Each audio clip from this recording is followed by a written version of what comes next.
Good evening, ladies and gentlemen. Welcome to Wellston Golden Rocket Football right here on BMG Media. Bill Norris and I'm Bub Norris bringing you your action tonight from C.H. Jones Field from the friendly confines of Wellston High School downtown football facility. The officials have met in the center of the field. You'll notice the Rockets are wearing their National Guard jerseys this evening.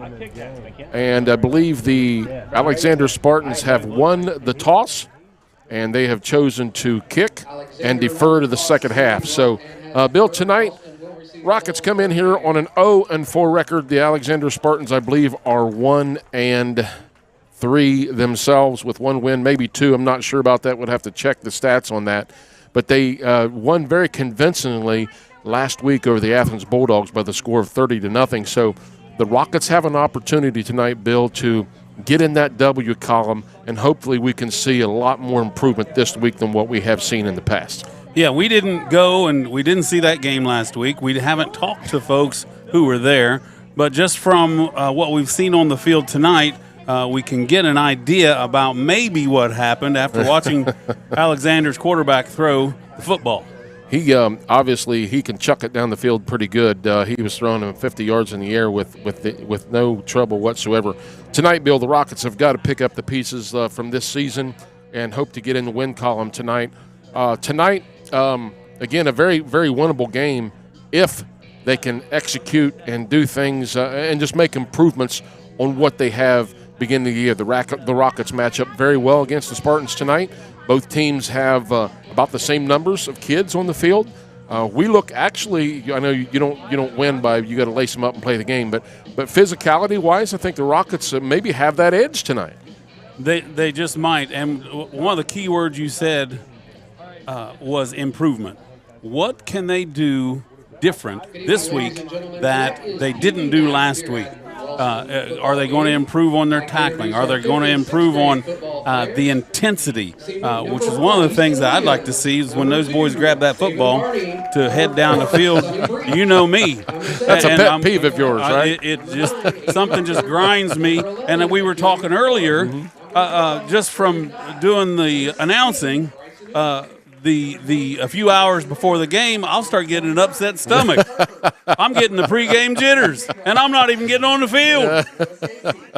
Oh, it never goes away. So, but right now, you'll see that the Rockets are introducing their Pee Wee program right now. Coach Poogie J. John down there, as well as Mr. Eisnagel, introducing all the lower level kids at the Pee Wee level. It's good to see those kids out on the field tonight. Again, just around the area, we'll take a look at some of the games that's going on around the area tonight. It's Oak Hill and Nelsonville going to be teeing it up tonight. Rock Hill and Fairland. That I don't think will be much of a matchup. And I want to stop real quick and just talk about that. The last three opponents that the Rockets have played have just been outstanding football teams, meaning Fairland. They came in here 3 weeks ago and really tagged one on the Rockets. Outstanding football team. Then Minford comes to town. Outstanding football team. And then the Rockets go on the road last week and play Portsmouth West. And another very, very good football team. Tonight, Bill, as we mentioned already, the Rockets have a chance to get in the win column and maybe turn some things around here. Well, just to repeat almost what you said, those first three games were by quality football teams. They executed. They built their program up. And even last week, Portsmouth West just executed play after play after play after play. And we're hoping that the Rockets can get a string of plays together on offense. Hey, let's make an improvement. Hey, let's get 2 or 3 first downs. Bill, we also want to make a note. We're all about sportsmanship. And every team that we've played so far this year, the opposing teams have, as far as coaching is concerned, have done an excellent job because, quite honestly, Minford, Fairland, Minford, and Portsmouth West, those scores really could have been whatever they wanted. But when the Rockets get to the second half, obviously those coaches have pulled their players out and pretty much playing a JV schedule. So what we've noticed, point being this, great sportsmanship. Other thing is that when we match up against other teams' JV teams, which basically is about what we are, glorified JV team, with the exception of about 3 or 4 kids, the games are a lot more evenly matched. Yeah, then you start seeing boys getting tackles, boys making plays, boys running, boys catching, and comes out to be a football game. And the confidence level of the game, you can see it change quite obviously. Yeah, as you look at them, they know what they're doing. They know who they're up against. There's a difference in the way you play when you know that you can take it to the other team and make something happen. Absolutely. So, again, Rockets come in here week number 5, starting league play tonight against the Alexander Spartans. Bill, we know from watching pregame, again, we can't judge a whole lot by pregame, but we know what you've already mentioned. We kind of have an idea of how Alexander beat Athens. It was because of the quarterback play that they have and watching the young man at quarterback for the Spartans. The Rockets are going defensive secondary is going to have to be on their game tonight, as well as getting a pass rush. Well, in every game so far, the other teams, if they wanted to, could have thrown the ball consistently against Wellston, but their running game was suffice to get the job done.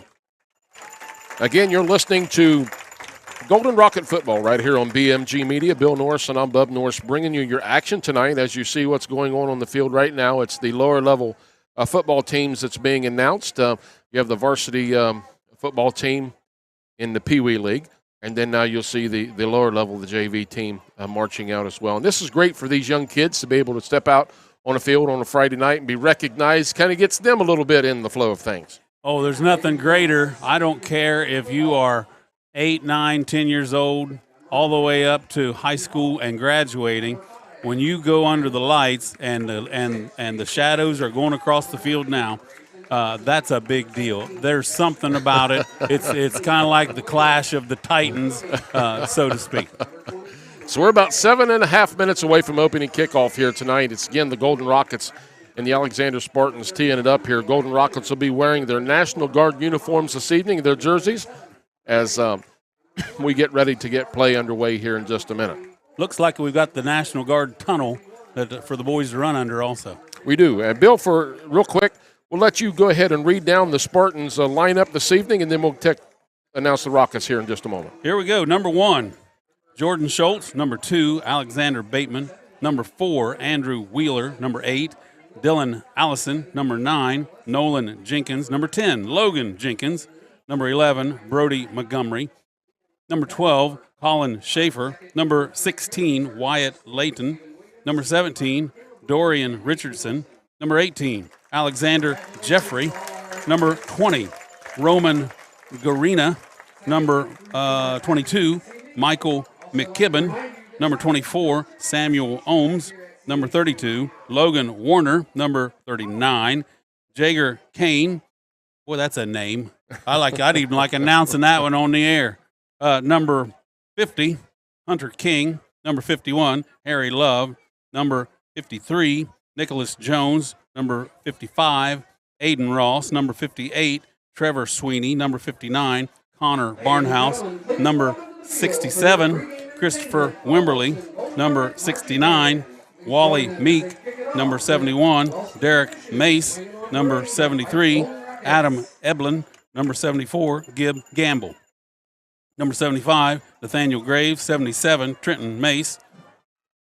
78, Braden Tuttle. And 79, Dominic Robinette. And then number 5, Jake Roush. All right, ladies and gentlemen, we're going to let you take a listen to the Wellston Golden Rocket Marching Band.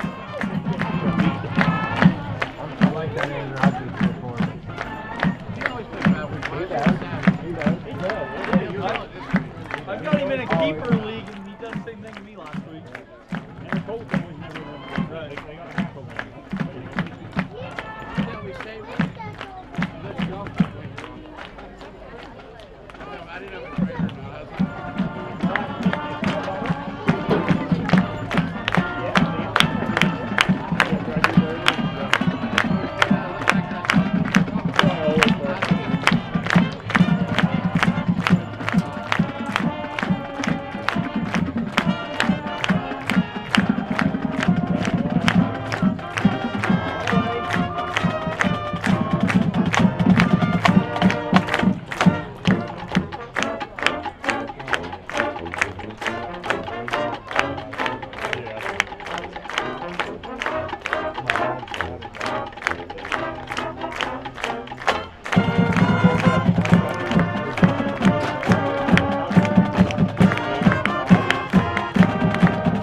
Ladies and gentlemen, we ask that you please stand, face the south end of the field. Gentlemen, remove your caps for the playing of our national anthem conducted by Mrs. Emily Talley, followed by Wellston's alma mater.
You've been listening to the Wellston Golden Rocket Marching Band right here on BMG Media from C.H. Jones Field. Bill Norris, I'm Bub Norris again, bringing you your action tonight. Bill, I want to make a quick note. It's great to see all the fans still back out here, even though the Rockets have struggled this year and gone through a lot of adversity. And here come the Rockets, as you can see. Great fan support here, great fan base here tonight. Well, Bub, I was wondering the same thing. If due to this record that the Wellston Rockets have, how many folks will still come out and support? And I'm very surprised. Folks are here tonight. I can't tell the difference in the size of the crowd compared to whether they win or lose. So that shows that folks are here for the boys. Here for the boys and for the community. Also, we want to send a big shout out to our sideline reporter again tonight, who's done a fantastic job all year long. And we're going to bring him on at halftime tonight to talk about the Wellston Golden Rocket Marching Band. And we're talking about Jace Phillips, who is a graduate of Wellston High School, also of Rio Grande University, and a great big band member when he was in high school. So we're going to bring him on at halftime. The Golden Rocket Marching Band go to Rock Hill tomorrow for their first OMEA state band competition tomorrow night. So that's going to be exciting for them. We're getting ready for opening kickoff tonight. The bands have made their way off the field. The Rockets are on the field. Back deep for the Rockets. Again, number 7, we have some new jerseys out there tonight. So new jerseys and names. We're going to try to match these guys up as best as we can.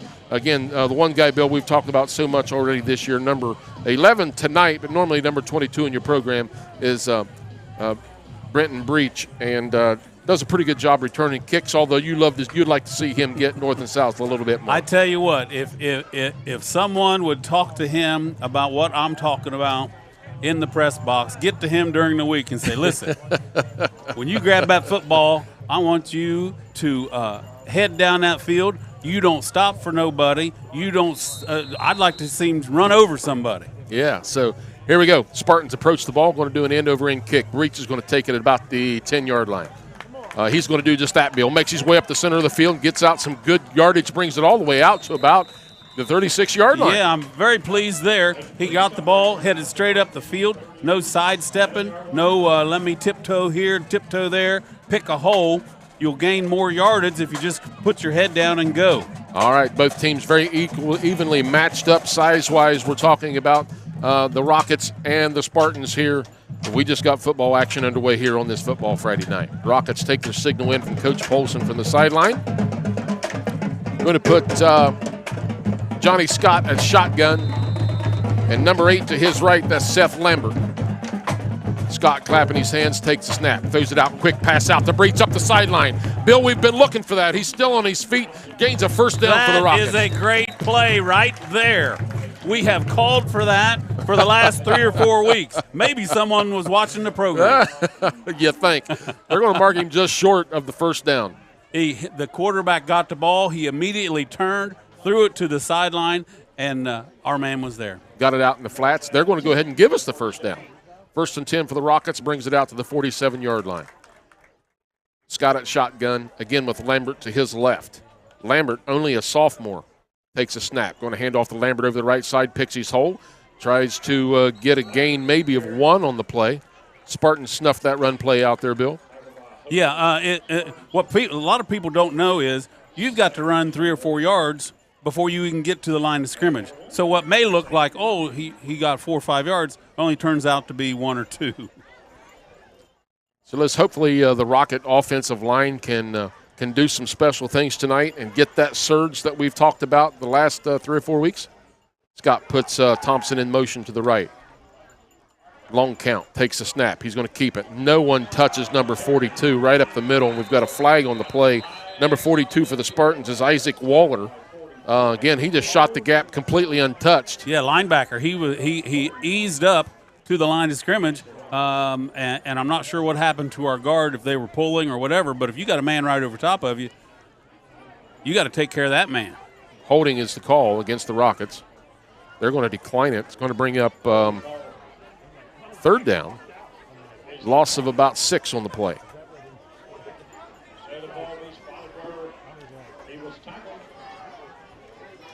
Again, number 42 for the Spartans, that's Isaac Waller. He's a senior, I think. No, correct that. He's only a sophomore. Scott at shotgun. Takes the snap. Gets rid of it quickly. Get rid of it quickly, son. He does. Across the middle. Pass is incomplete. Again, he had an intended receiver. Bill saw it first time, fake pump. Thought he was going to get rid of it, but kept it and tried to get outside. Brings up 4th down for the Rockets. Yeah, it looks like we're getting another team in there, so they're getting ready to punt. I'm pretty satisfied right now. We had 2 or 3 good plays there. Not quite got what we wanted out of it, though. Breach back to punt for the Rockets, back deep for the Spartans, number 10 and number 24. That would be Logan Jenkins and Samuel Ohms. Snap is good. The punt gets it away. Nice punt by Breach. Going to hit at about the 35, take a rocket roll all the way down to the 24-yard line, where the Rockets will spot it dead right there. So it'll be 1st and 10 for the Spartans at about their own 20, correct that, about own 18-yard line. Now what we're looking at here, folks, when you go on defense, what I always tried to tell myself is I've got to hold these guys for 3 plays, and then they'll punt. If I can do it for 3 plays, now this is what we want to see out of our Golden Rockets. Give me 3 good surges where they bust up that line and they make a tackle and they get the ball back. So let's see what the Spartans have to offer here tonight. We know the quarterback can throw. We watched him in pregame. Let's just see how well he does when he goes up under center and goes from shotgun. 10-14 to go here in the first quarter. 0-0 on your score with the Spartans taking over on their first play from scrimmage. They're going to go spread offense, twin receivers to the left and right. Rockets do some shifting up front. Put a man in motion, number 24. Number 1 is the quarterback. Takes a snap, rolls to his right, looking out in the flats, throws its passes incomplete. Pretty good coverage that time, Bill, defensively for the Rockets. Yeah, if that man had caught the ball, he was going down right there where he caught it, which would have been maybe 1 if he had caught it. I can see right off the bat, real quick, how the Spartans beat the Bulldogs last week. Jordan Schultz, the junior quarterback, has a cannon for an arm. He threw that on a rope. A little bit too much mustard on that one for the receiver to hang on to. 2nd and 10 for the Spartans. Again, they're going to go twin receivers to the left, single receiver to the right. Schultz takes the snap. Looks. He's going to hand off, and he's going to be hitting the backfield. Rockets doing a great job defensively. No gain on the play folks, defensively. Like Bill. I said, there's two plays and little to no yardage. Now, if someone would yell at those guys, hold them for one more play. 3rd and 10 for the Spartans. Look for. I like in these situations as a play caller. I like a screen play or a bubble screen play. Well, if you're going to run a short yard passing Alexander down. has not been successful on any. I look for another pass like they just thrown, or they'll fake that and pump fake it and send him a little bit longer. Going to be hard to cover this. Trips to the left. Schultz at shotgun, looking. It's going to be hard to cover all these kids. He's looking under pressure, looking downfield still. Throws it incomplete. Does a great job. Kid's coached up well. He wasn't going to throw it right at the defender. No, he threw it at the receiver's feet. Right. He knew that they weren't going to get any yardage, and he threw it at the feet. Folks, there it is. 3 plays together. We got a string of 3 plays where the Rockets stopped Alexander, and now they're going to have to punt, and we get the ball back. Now watch, as you're watching from home, let's see what our boy can do this time. Again, great defensive stand. The best defensive series so far for the Rockets right here just took place. Let's see if the Rockets can do something with it here with 9:13 to go here in the first quarter. No score on your board. Both teams have had the ball for 1 possession apiece. Back to punt for the Spartans, number 8. It's a good snap. He's going to do the Australian style. Breach is going to, nope, he's not going to be able to handle that one. Going to roll into Rocket territory and go out of bounds. Good yardage, good field position. At about the 47-yard line. So both teams tonight so far evenly matched up, but the quarterback for the Spartans, we obviously can see how they handed it to the Bulldogs last week. Now, I know the coach probably doesn't want to dip too often into those quick hitters, but as long as it worked, I'd keep doing it. As we did back in the day, if it Coach worked, Blankenship, we ran it until they stopped it. So you run it, and if it worked for 3 or 4 yards, you ran it again. All right, Scott at shotgun. He's a sophomore with number 8 to his right, and that again is Seth Lambert. He's a sophomore. Takes a snap, hands off to nope. That's Tucker Irvin on the carry. Correct that. Tucker gains a couple on the play, and Tucker runs the ball, Bill, just exactly like you how a back to run the ball. Yep. He put his head, and when I say put his head down, I don't mean turned it down. We don't want any back injuries, but I mean you lower your body and you square up and you blast through that hole just as hard and fast as you can.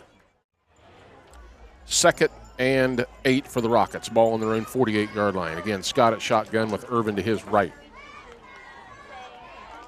Takes the snap. Going to keep it. Johnny Scott looks around the right side.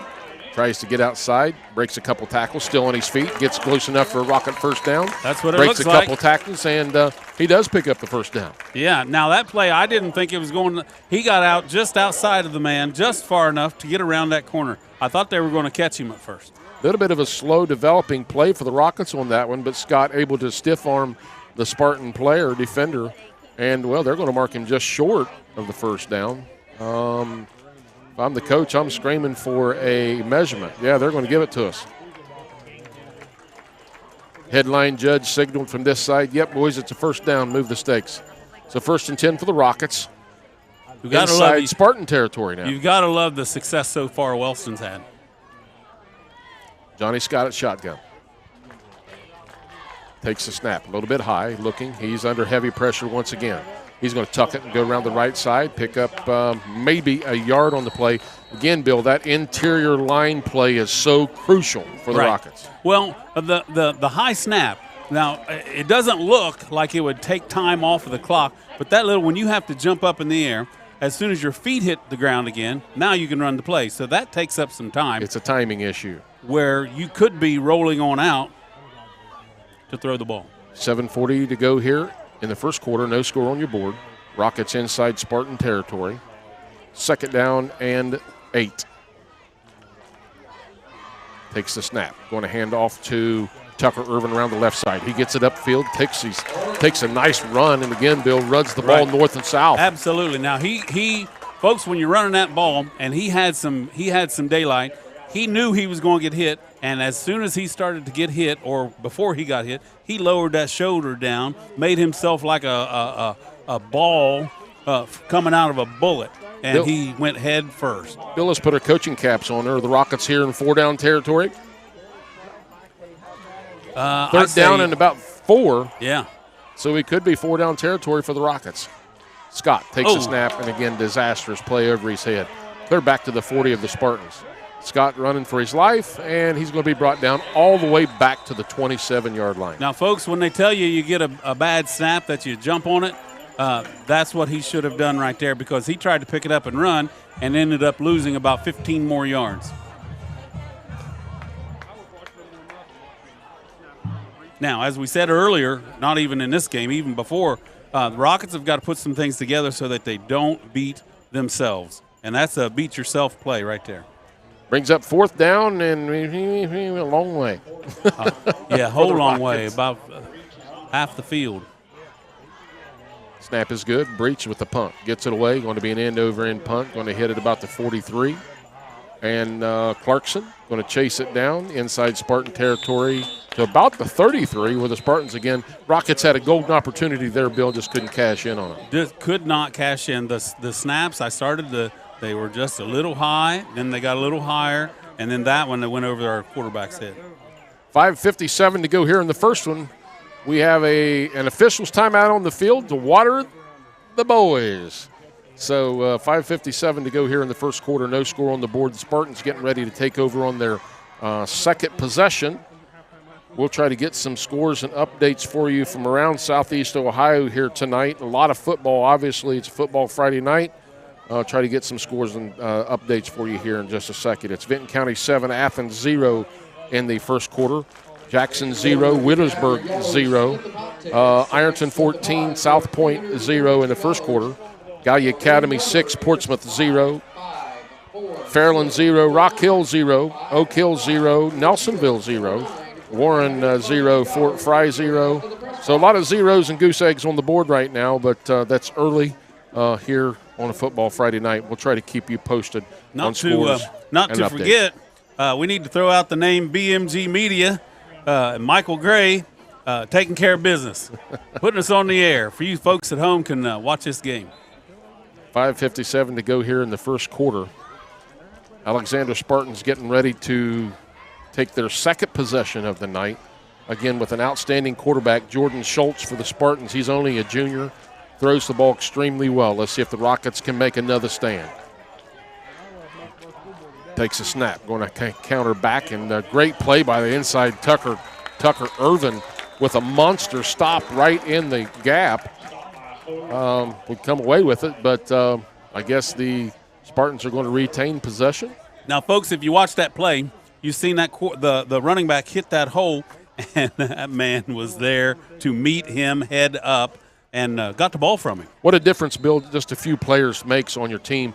Tucker came out late, and, of course, he's been playing football pretty much all of his life, and we have a timeout on the field again taken by the Spartans. So you add Tucker Irvin to both sides of the ball for you, which really helps. But we're still lacking, as we mentioned before we came on the air tonight, with the loss of Bennett Yadernicek still out. We was talking to his dad before the game tonight.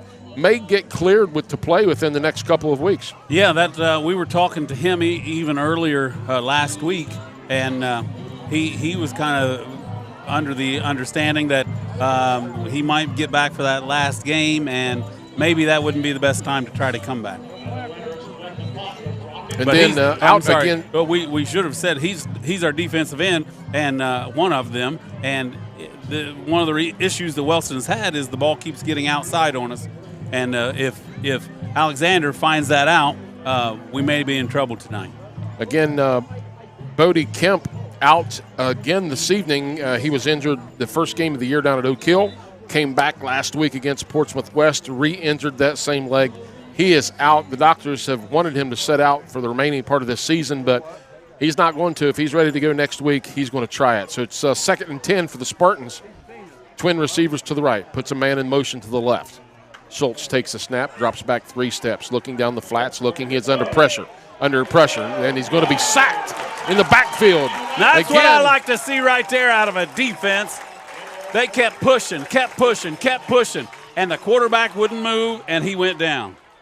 We're gonna give that sack to a bunch of the Rockets there. Again, number 55 for the Rockets. We call his name just about every night, and I believe that's Brennan Tabern in there at that defensive end spot for the Rockets. So it brings up 3rd and about 19 for the Spartans. But again, you can't count them out with a quarterback that can throw like Jordan Schultz. No, if he gets loose, we need to hold on to our hats. 4:40 to go here in the first quarter. No score on your board. 3rd down and about 19 for the Spartans. Scholes at shotgun, twin receivers to the right and left. Takes a snap. He throws out quick to the flats. And, again, that play, Bill, gained some yardage back, just trying to generate something. But it brings up 4th down and long again for the Spartans. And tip your hat to, again, I hate to brag on a kid so much, but that kid from Alexander, the quarterback, has just done just an amazing-looking quarterback. There, but we got to tip our hat to the Rockets as well. What a 2 series in a row with great defensive stands. Defense has stepped up so far tonight. Now it's 4th down. They're getting ready to punt. 3 minutes left or 4 minutes left. Yeah, they're going to let this sail. Dylan Allison back to punt for the Spartans. Breach back for the Rockets. He gets it away. He's going to hit it about the 47. He's going to pick it up anyway. Still on his feet, trying to get outside, zigging and zagging up the sideline. It goes. His breach. Going to bring it. I'll give it to Breach. This kid just got to make some scratch ahead. I'll give it to him on that one. He did a little sidestep for about 5 or 6 yards north and south. Step here, step there, stop here, turn around, go this way, and he got up the field for another 15 yards. So far, Bill, these two teams are very, very evenly matched. 1st and 10 for the Rockets inside again for the 3rd time tonight in Spartan territory at the Spartan 45-yard line with 3:37 to go here in the first quarter. Rockets getting their play signaled in from Coach Polson on the sideline. You have Breach here to the near side, Canner to the left. We're speaking of number 7, Evan Canner for the Rockets. Rockets are going to go to I backfield with Tucker Irvin in the I spot. Going to put Johnny Scott up under center with Thompson in motion to the left.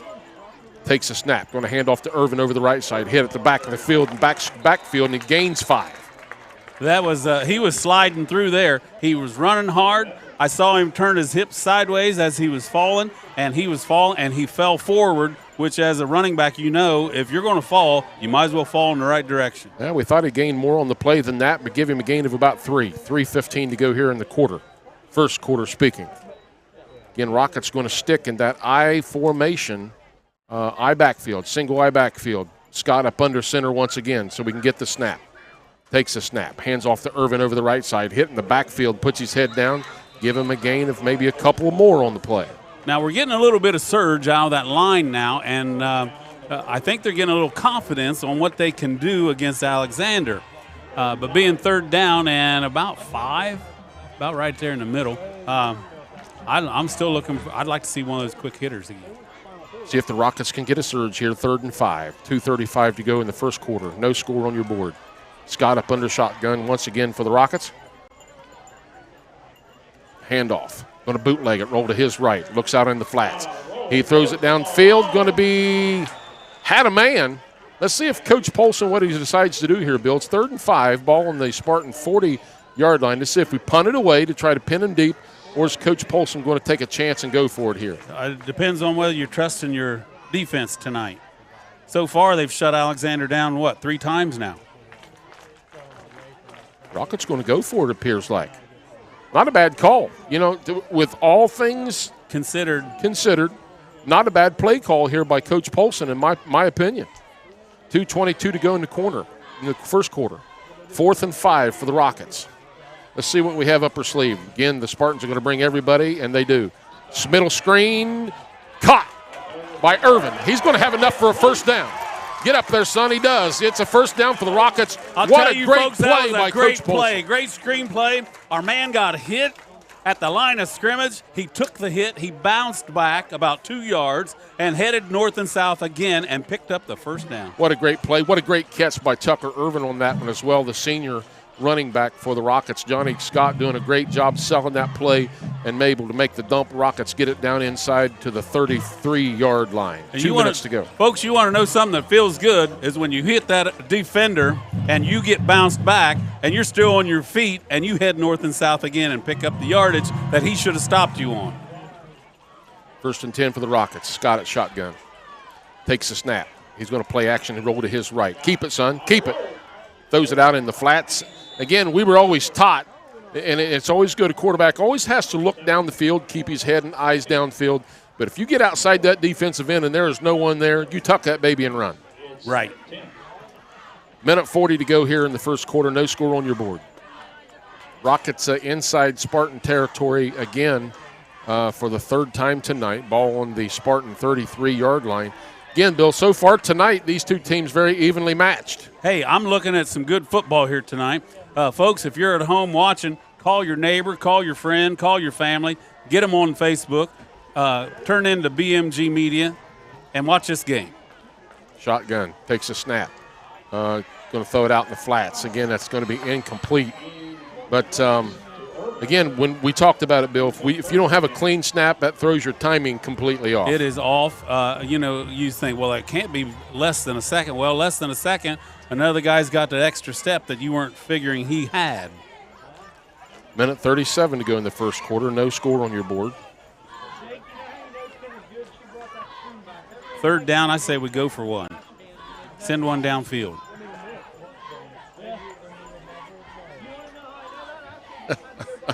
Scott looking downfield. There he's he going to goes. launch it. He's got a man. He's got to have a flag.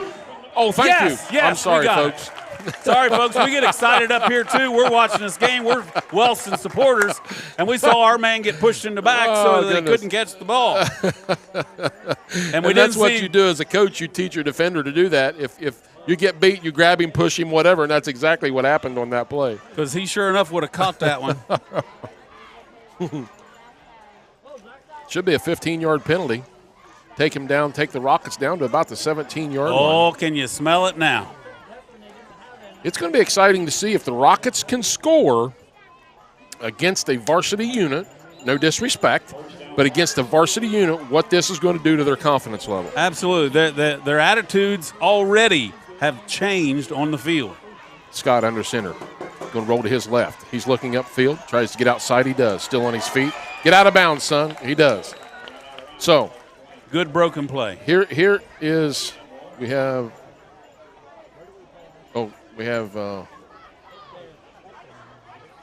cameraman down. Cameraman down on the sidelines, who has had 2 knee replacements many years ago, 2 broken legs actually years ago. And we sure hope that he'll be okay, that they have some folks attending to him right now.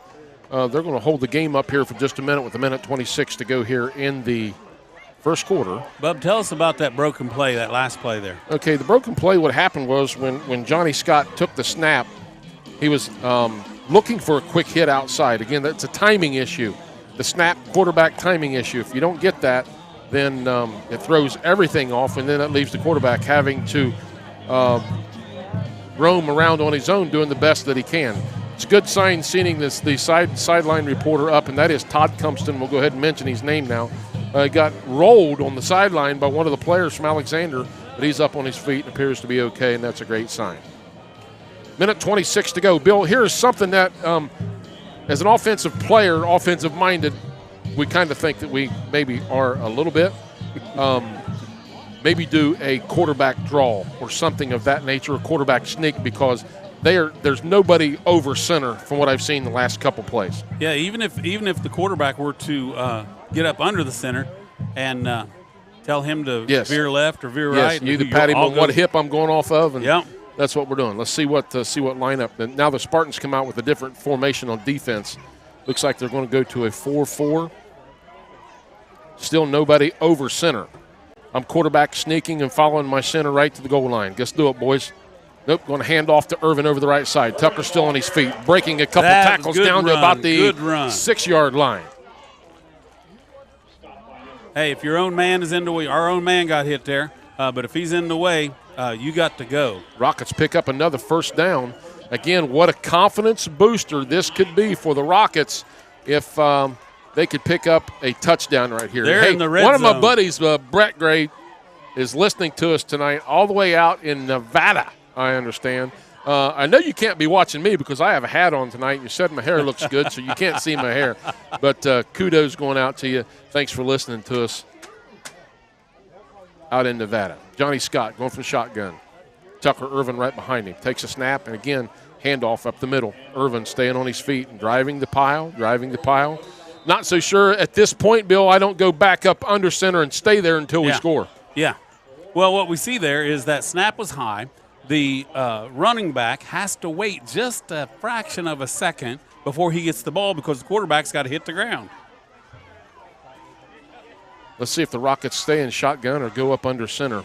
Again, if they don't put someone over center and they still are not, I'm quarterback sneak.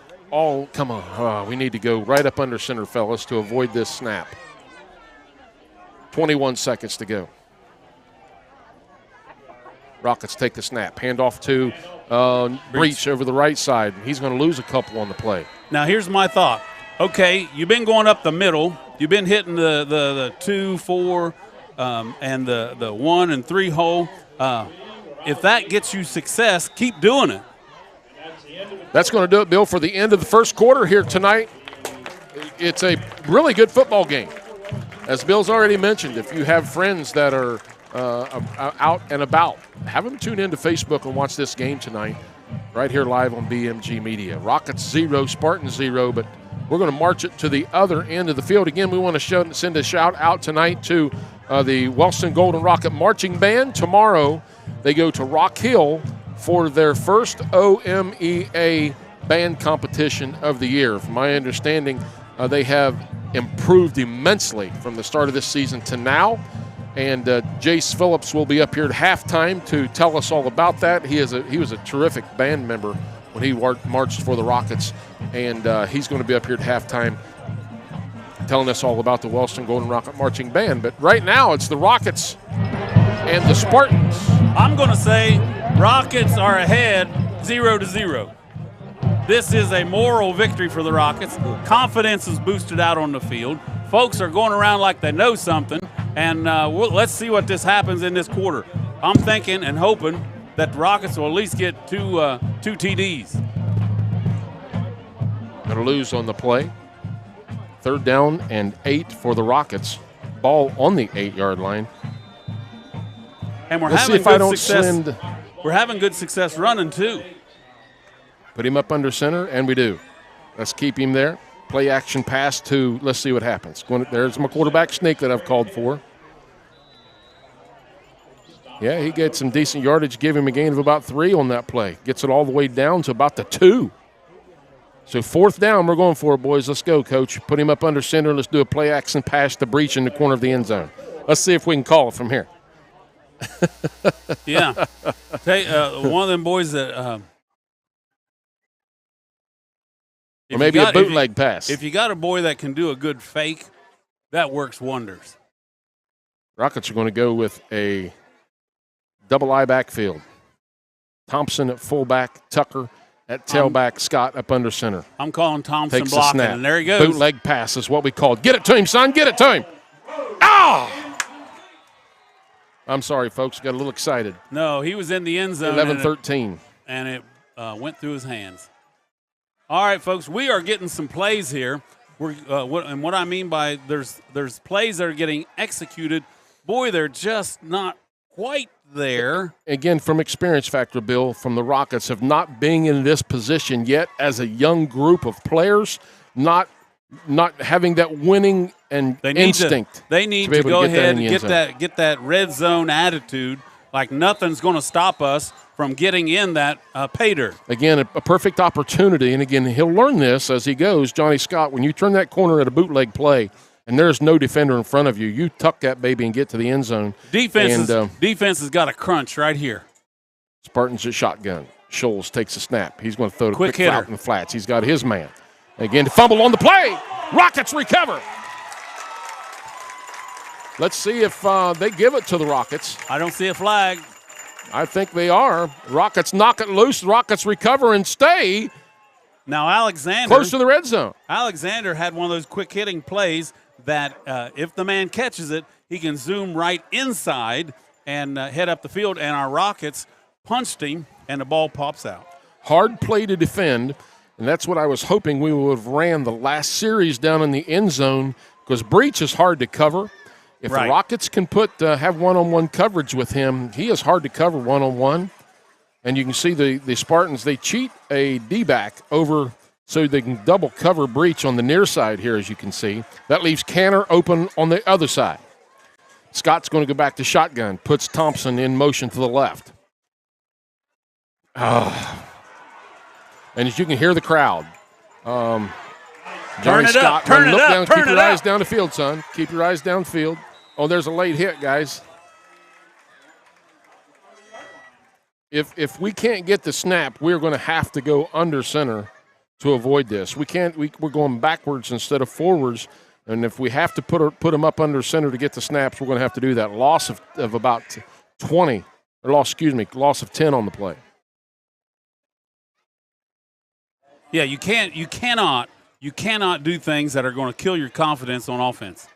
That'll transfer over to the defense. I can imagine what Coach Blankenship would be doing about right now. He would have us on the sideline practicing every snap, and again, high snap in the air. Scott looking down the field, and that's going to be intercepted in the end zone. And we have a flag on the play. Illegal man downfield on the Rockets. It would probably be a good time. Call a timeout. Absolutely. Get these boys under control. Good point. They're a little bit ragtag right now. Anything goes. They're going by the seat of their pants, and they need to calm themselves down. They're good enough, and they can execute these plays enough to run them down the field. Start taking the snaps under the center, bump the shotgun for now, and put that ball down the field. Well, I put somebody in for Johnny Scott on defense, and I get my center on the sideline, and we take snaps. Yeah. The rest of the quarter. Yeah. Yeah. 10 minutes to go here in the half. No score on your board. The Spartans turn it over. The Rockets give it right back to them with another turnover.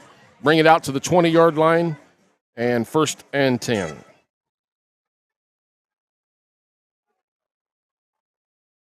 We've got some old Rockets tuning in tonight. Scholes rolling to his right, throws it out in the flats. It's complete. Gain of about 5 on the play, but he's going to stay on his feet and gain about 6.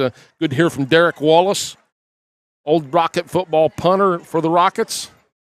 Good to hear from him tonight. Other Rockets tuning in, listening to Golden Rocket football here on BMG Media. It's a battle tonight between the Spartans and the Rockets. No score on your board, 9:45 to go here in the half.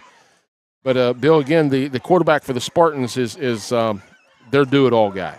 Right, and what Wellston needs to do is shut them down now. Don't let them get the edge. Don't let them get the confidence. Scholes hands off the 24 of the right side, and Tucker Irvin lays the hammer. Yes, that's the kind of hit I want to see. If you're going to come my way, you are going to be punished. Number 24, the ball carrier, and that's Samuel Ohms. He's a junior tailback for the Spartans. Good enough for a Spartan first down, brings it out to the 32-yard line, 31-yard line, with 9:20 to go here in the half. No score on your board. Bill Norris on Bub Norris bringing you the action tonight. The Norse boys! Yeah, from the famous C.H. Jones Field here in Wellston, Ohio. It is National Guard night as the Rockets are wearing their National Guard jerseys. The Spartans on the move. 1st and 10 for the Spartans out to the 31 with 9 minutes to go in the half. Scholes at shotgun with players to each side of him. Takes a snap, rolls to his left, looking in the flats. He has a man, throws a bullet, and it's caught. And again, this kid has an absolute cannon for an arm. And the receiver had no choice. He either got to catch it or get knocked down with it. Yeah, you're either going to catch it or it's going to be stuck in your face mask somewhere. 8:35 to go in the half. Spartans content on running the ball and throwing the ball actually. Running the ball only a couple times. 2nd down and about 3 for the Spartans' ball at their own 39-yard line. Wellston does not need to get at ease in their playing. They need to pressure and pump and keep working this defense. Scholes takes a snap, rolls to his right, tries to get outside. Under heavy pressure, throws out in the flats. It's going to be caught. First down for the Spartans. Brings it out to the 44-yard line. 5 and 10, 5, 6, 7 yards at a time is not going to work. They're going to eat the clock. Plus, they'll go in at halftime up by 7. Scholes just steps up and unleashes it on a frozen rope every time he throws it. And you can tell these receivers have put in a lot of time with the quarterback to be able to make those types of catches because he throws as hard as anyone that I've ever seen throw a football in high school football. 7:50 to go in the half. Again, they're going to go with Scholes at shotgun, two runners to his right and left. Takes the snap, hands off the 42 of the right side. There we go. There we go. In the backfield. Loss on the play. That's what we want to see. Again, getting up off the bottom of the pile, Michael Richardson is a name that we haven't called a lot this year. And again, Brennan Taborn over there on the far side as well. So great job for the Rockets. Loss of 1 on the play. Second down, Coach Polson calling a timeout right here. Again, we want to remind you to stick around for the halftime show. Jace Phillips will be up here. He is our sideline reporter. So all of your sideline views that you're getting from the games here are all coming from Jace, and he does a fantastic job. He will be coming up at halftime and talking to us about the Wellston Golden Rocket Marching Band as they go on the road tomorrow to Rock Hill for their first OMEA band competition of the year. And Jace was an outstanding band member when he was in high school here at Wellston. All right, Bub, what are they talking about at this timeout? Make a stand. Look for a screenplay right here. Look for the Spartans to come away with a screenplay like the Rockets did. The Rockets are going to be coming hard. Do a play-action screen pass if you're the Spartans because the last couple of plays, the Rockets have done a great job defensively. Look for a screen pass or the quick hitter that they hit the first play coming out on this series back on their own 20-yard line. So those are the types of things. If I'm the Rockets, that's what I'm looking for defensively. I'm looking for the Rockets do not get caught on your heels. Stay on your toes, be alert, and keep attacking. You can't go wrong with aggressive football.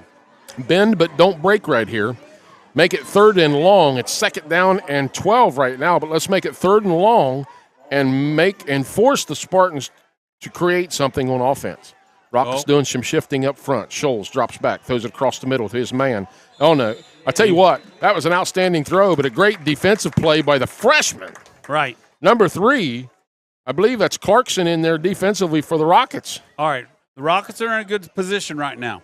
3rd down, 12, 13 yards, and Alexander has got to produce. Wellston needs to attack. Number 10 in the game for the Rockets, Hunter Brown, we believe is who that is for the Rockets in there at defensive end spot. And he is a good-looking kid. I don't know what grade he is in, but, boy, we'd certainly like to see him a couple more years anyway. Brings up 3rd down and 12 for the Spartans. Again, bend, don't break right here. Let's keep all the receivers in front of you. Scholes puts his man in motion to the left. Takes a snap, rolls to his left. He's got plenty of time. He's going to unleash it. He's going to overthrow his receiver. And he's got the arm. He can launch it. He just threw that about 50 yards in the air. All right, Wellston held. Defense is working good tonight. Again, Bill, we've noticed very quickly right off the bat is how the Spartans were able to beat the Bulldogs last week under the arm of Scholes and the Spartan offense. The Rockets come out tonight seeming to be coached very well on how to defend Scholes here this evening so far. Right. Wellston has hung with them, defeated him on a run, defeated most of the passes, and let's see what they do with 7 minutes left. Are they going to kick it? Probably will. Let's understand, again, folks, Rockets still have 2 starters out hurt, not playing. We're speaking of Bennett Yadernacek, and Bodie Kemp. Beautiful punt. Or as I like to say, Kemp. Bubba Kemp. Breach is going to catch it at about the 25. It'll be 1st and 10 for the Rockets with 7:07 to go here in the first half. Rocket offense comes back out on the field. Hopefully we can get the snap, quarterback-center exchange, get it down on this So, Bub, series. are we disappointed so far in this game? The only thing I'm really honestly disappointed is the snap from quarterback-center exchange is not good. Yeah, the Rockets have to fix that. And luckily that it hasn't hurt us yet. And the key word is yet, because those on the things, scoreboard. Right, hadn't hurt us on the scoreboard. Might have took a hit on the confidence. Scott takes a snap, holds hands off to Irvin over the left side. He breaks outside, going to give him a gain of about 5 or 6 on the play. Rockets have found a little bit of a niche here. Yeah, there was a hole there waiting on him when he turned again, up let's the talk field. about the timing thing, Bill.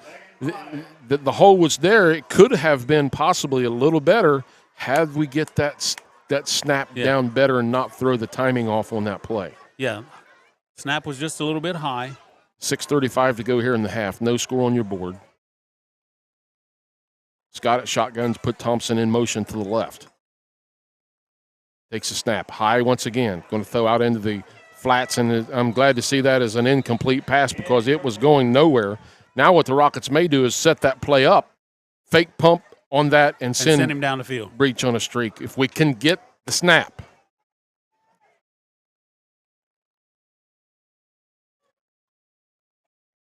I know what Monday's practice will probably look like for the snapper. It is Wheelersburg 3, Jackson 0 in the second quarter.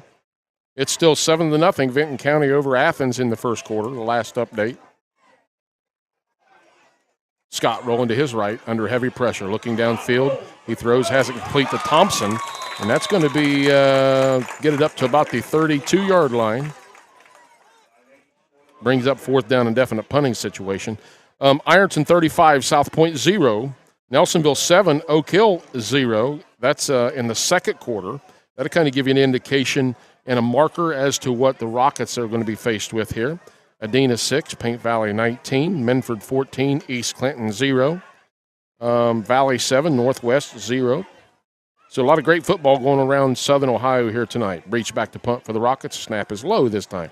He gets it away. Beautiful end-over-end kick. It's going to go over the Spartans' head. Take a little bit of a rocket bounce and get down to about the 29-yard line where the Spartans will take over 1st and 10 with 6:04 to go here in the half. All right, so we're here. We're going to see Alexander. They've got to make a push because they're running out of time. Look for maybe the Spartans to try to stretch the field a little bit, Bill, meaning in two ways. Go more spread offense. Right. And then try to stretch the ball down the field more because we're 6 minutes left to go here in the half to see if they can put some points on the board as well. Yeah, I'm not seeing a good, maybe a good variety of plays coming from Alexander right now. They've had a little success running the ball with a few plays. A few plays they've had passing success, but the Rockets have, for the most part, been able to shut everything down. Again, Scholes at shotgun. Runners to his right and left. Twin receivers to the right. Throws out in the flats. Quick hitter to number 11. He catches that one. Give him gain about 5 on the play, and it's complete to Brody Montgomery.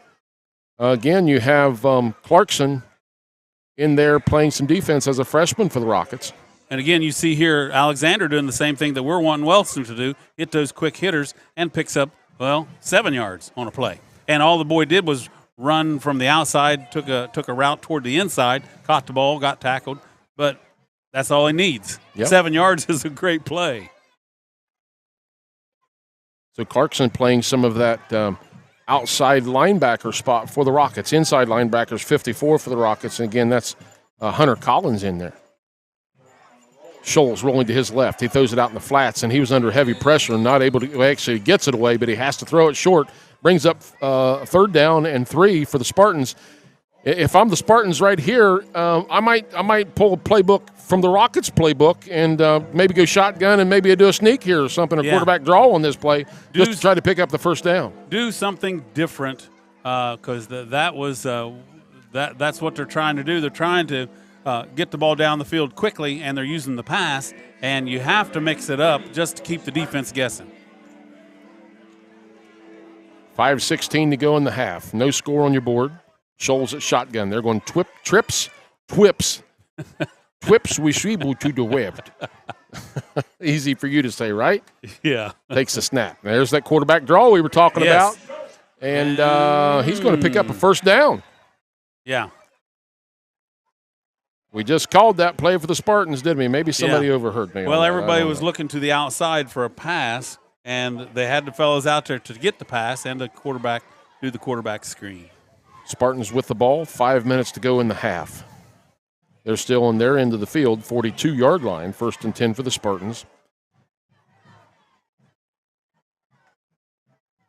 Again, you want to stick around and watch the halftime show. The Wellston Golden Rocket Marching Band will be performing for us again.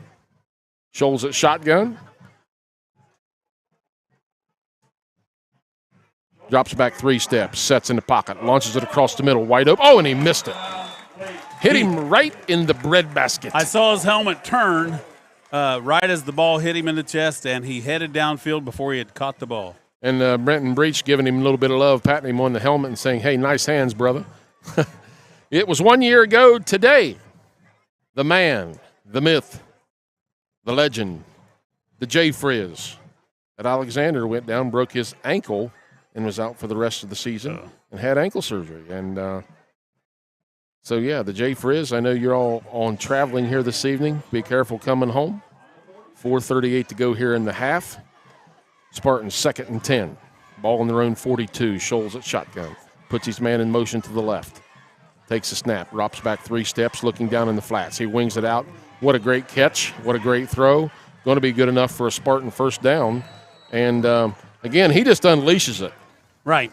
And right when they want to follow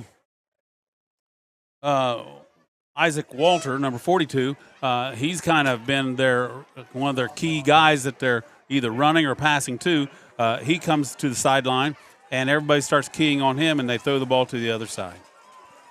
1st and 10 for the Spartans in Rocket territory at the 47-yard line. Scholes at shotgun again with receivers, running backs to his right and left, twin receivers to the right. Takes a snap, drops back straight, 3 steps, looks down the field, throws it down deep. the center of the field, and it's caught.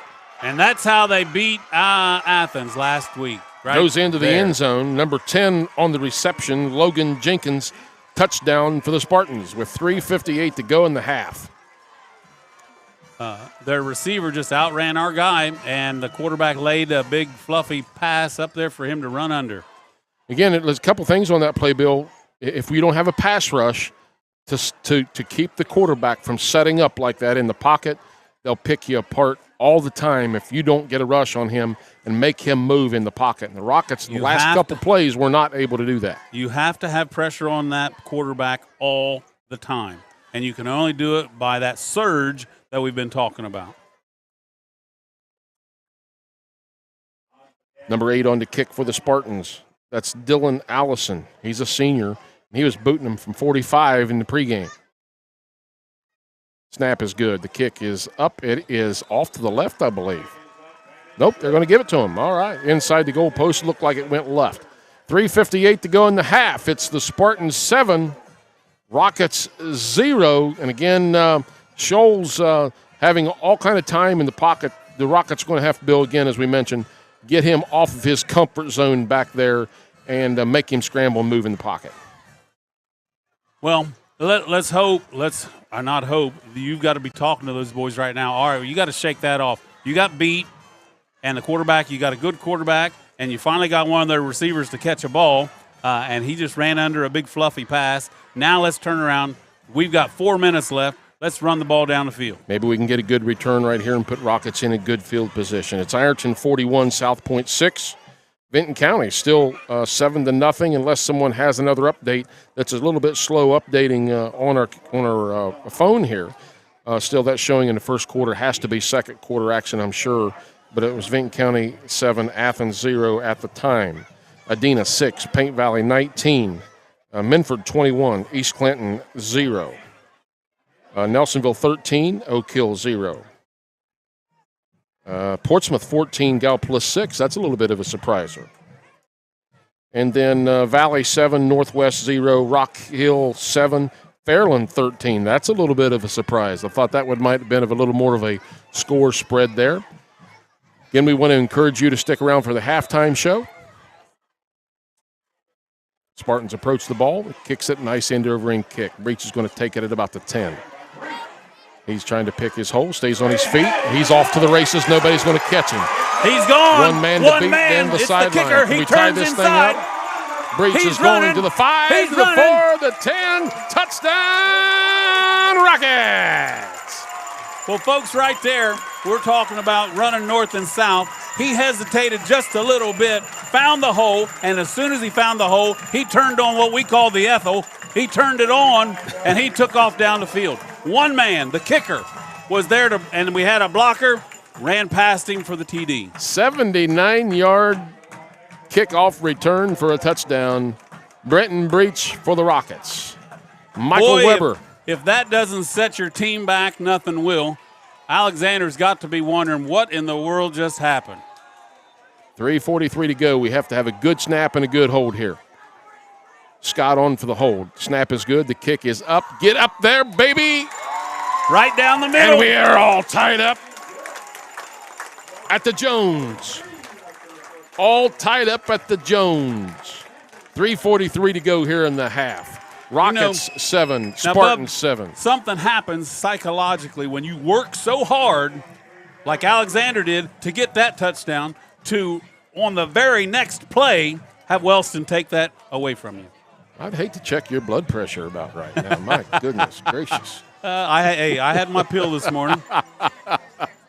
And by the way, folks, just listen to this. Now, I moved back down here from Columbus, and I was on high blood pressure. As soon as I came back down here, doctor wanted to have a visit and so forth. Blood pressure's back down. He said, you can come off some of that medication. Well, I'm at the football game, so who knows what's going on. Yeah, now you're calling football games on Friday night, and back up it goes again. So let's see if the Rockets can avoid the same thing that we just done to the Spartans here. 3:43 to go in the half, all tied up 7-all here. What do you do here, Bill? Do you squib kick it? Not let him have the opportunity to return? That number 42, Isaac Water. He said, "Let there be light." And there was light. I don't want him to get the ball. That boy is stout and he runs hard, and I don't think we've seen the full effect of what he can do yet tonight. So whatever you do, keep it away from him. And that's what they did.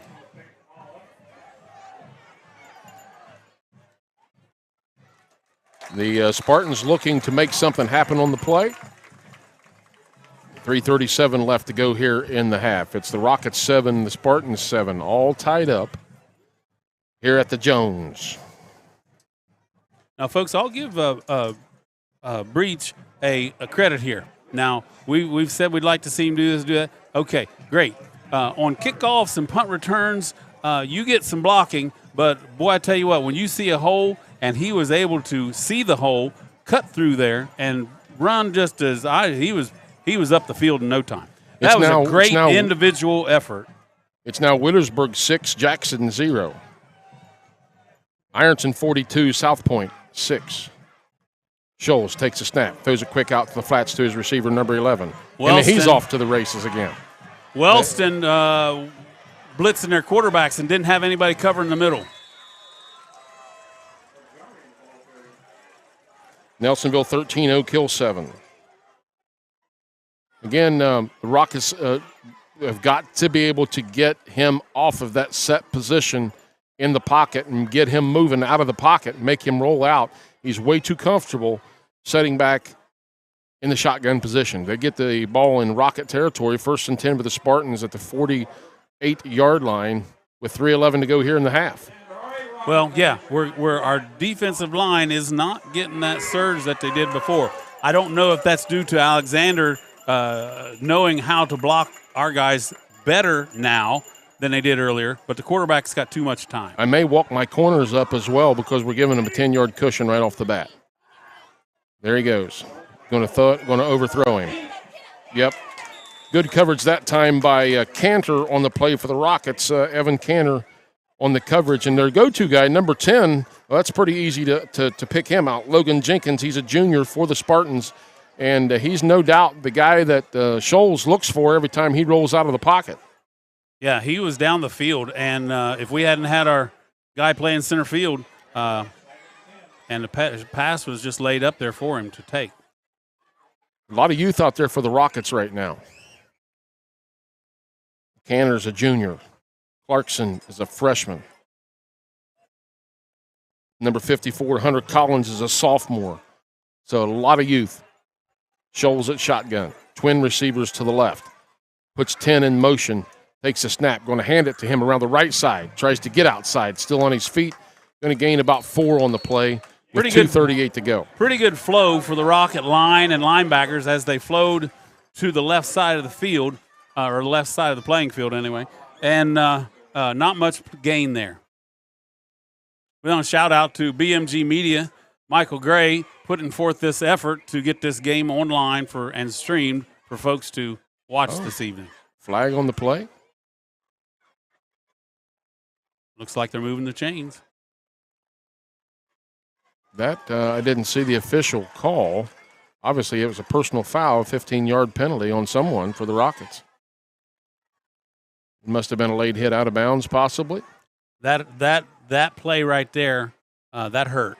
Because now Alexander can visually see they're on the 30-yard line, and 2.5 minutes left. Have enough time to work their way down there now. Scholes in the backfield by himself at shotgun.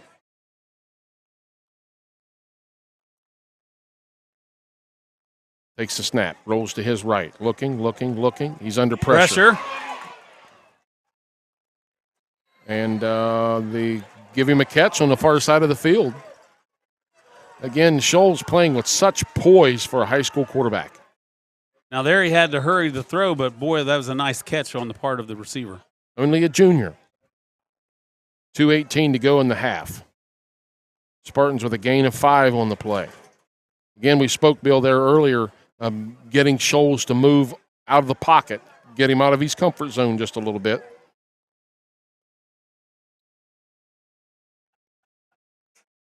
Our producers are seeing by the replay that they saw something different than the officials did on the far side. 2nd and 5. Takes the snap, rolls to his right. Get out there with him, fellas. Caught. And the receivers were just still, as we can see it here in the press box, giving them way too much comfort, Bill, on too much of a cushion. Well, Alexander's getting in the flow now. Wellston has let them get in a flow, get their confidence, and Alexander's just moving the ball up and down the field now by throwing the ball. I don't know why they're not trying to mix in some running plays, but I do know we've got about 2 minutes left in the quarter, so they're trying to get in there before the end of the half. But the Rockets have to start doing some stunning or blitzing up front to get him out of his comfort zone. They've got to do something different. 1st and 10 for the Spartans with 1:55 to go in the half. 7-7 your score. Spartans will get the ball coming out second half. Scholes puts a man in motion to the left. Takes a snap. He's looking to his left. He's looking. Throws.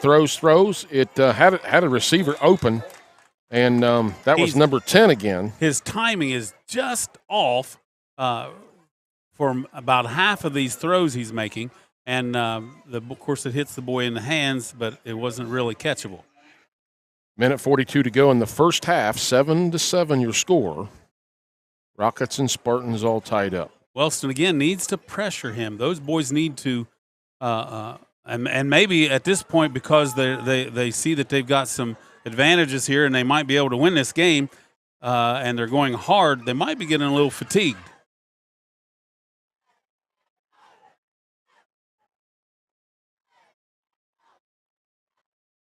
Scholes takes a snap, hands off to his back around the right side, number 42, the ball carrier. Had some real estate, and he stopped. Yeah, he stopped around. And that's Isaac Waller. He stopped to look to see which way to go. He, as you've mentioned many times, once you get the corner, and he was out there, he had a lot more real estate than what he actually gained. They only gave him a gain of about a yard on the play, still in bounds as well. The clock was running. So if you're going to run that side and stop, at least get out of bounds. Right. Now we got just about a minute left. Well, we know that they have a kicker that can kick it from there. Yeah, he can.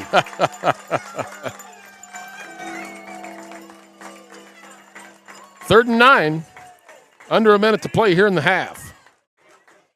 See what the Rockets, if they're going to maybe blitz or set back, see what happens.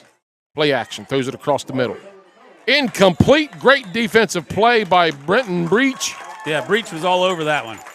Great defensive play by the Rockets. Going to bring up 4th down, and, there comes their kicker.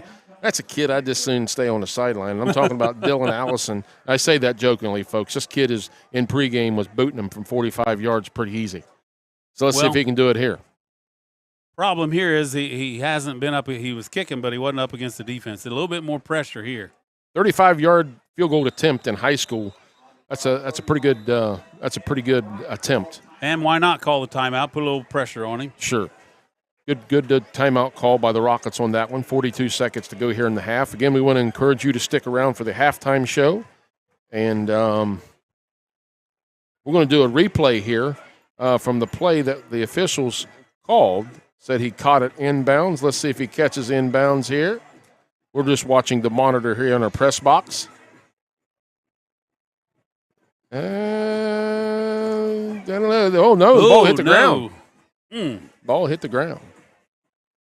Wow. But, hey, that's the reason why we don't have the great big monitor in the end zone and the crowd screaming and yelling like they do at the shoe. If we did have the big monitor, they'd be wanting a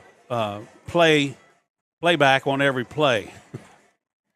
And, again, we want to congratulate all the Wellston fans tonight once again. Great crowd on hand again tonight. The Rockets 0-4, but they come out and support the Rockets on all these games like this. It just shows community support, and thank you all for coming out. Right now, number 8 out here for the Spartans. And, again, that's Dylan Allison.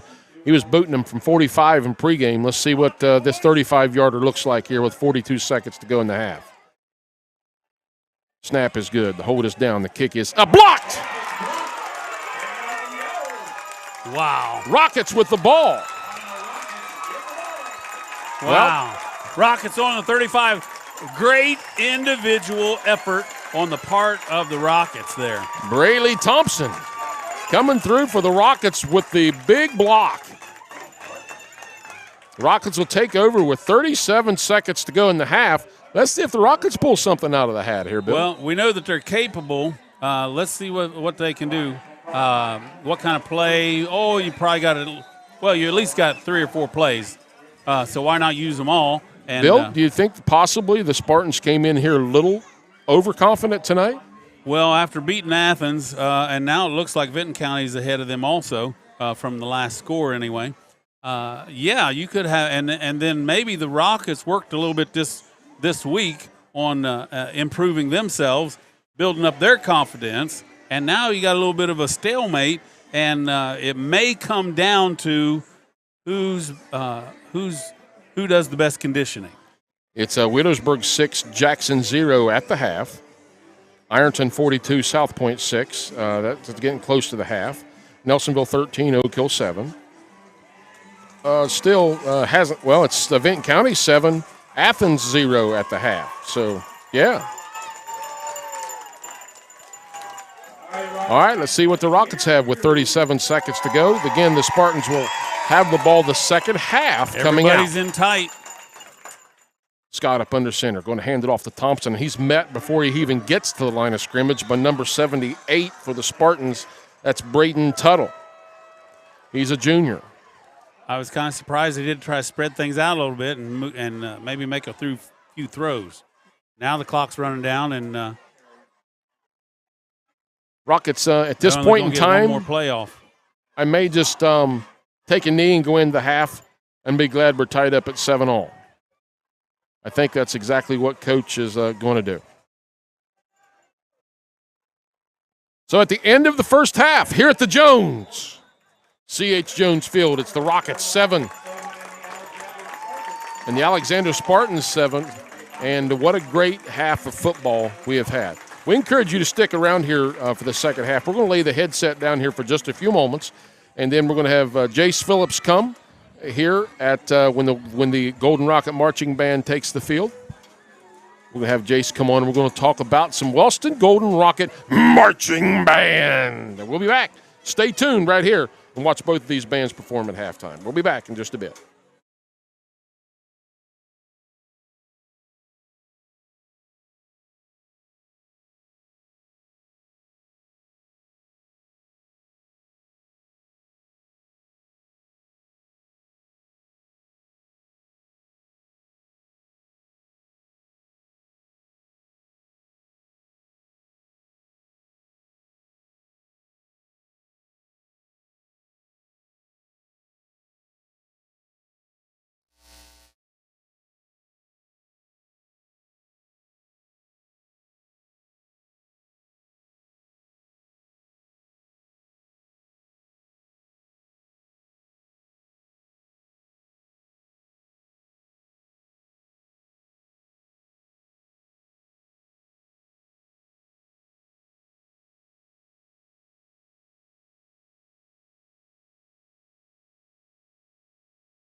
A song that got millions of mid-90s teenage boys self-righteously indignant.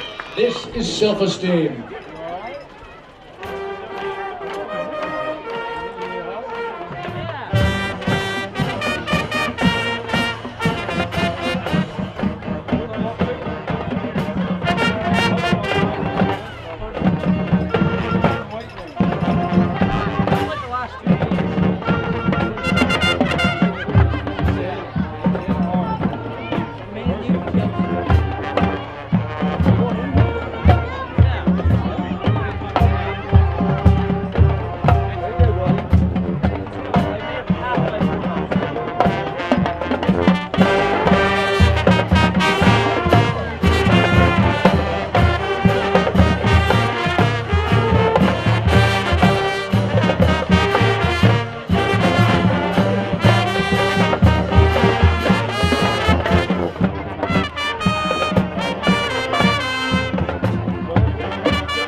Nice work you did from 2008.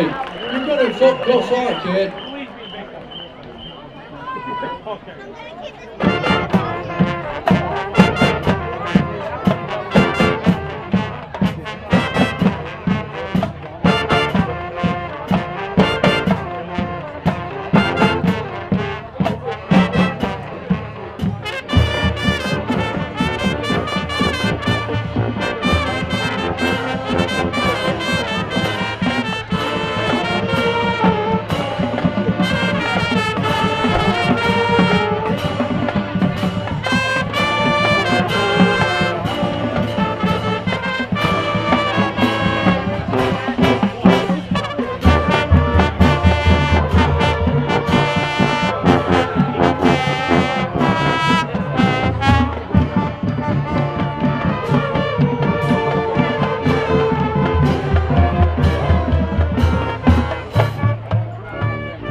We end our musical salute to the offspring from 1998. The kids aren't all right.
Ladies and gentlemen, in Alexander marching Spartans.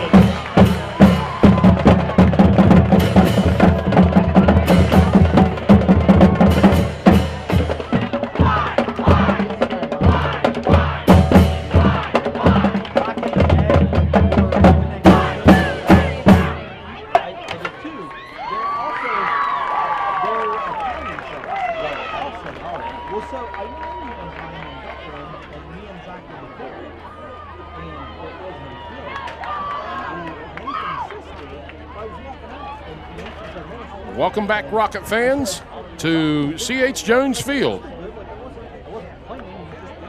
I think you can hear me, but I'm not real sure. Let's see if we can maybe turn this up And now, just ladies a and little. gentlemen, please welcome to the field the Wellston. Check 1, 2, 3, 1, 2, 3. Check. Yep, that works. 2022 field show entitled Her Majesty. Here joining us for a halftime show, Mr. Jace Phillips, a former Wellston Golden Rocket marching alumni. And can't say enough about this young man and the job that he done when he was in the band. Just done a tremendous job, and he is helping Michael and do the producing here with BMG Media. He is our sideline reporter, and we're getting ready to listen to the Golden Rocket Marching Band now, Jace.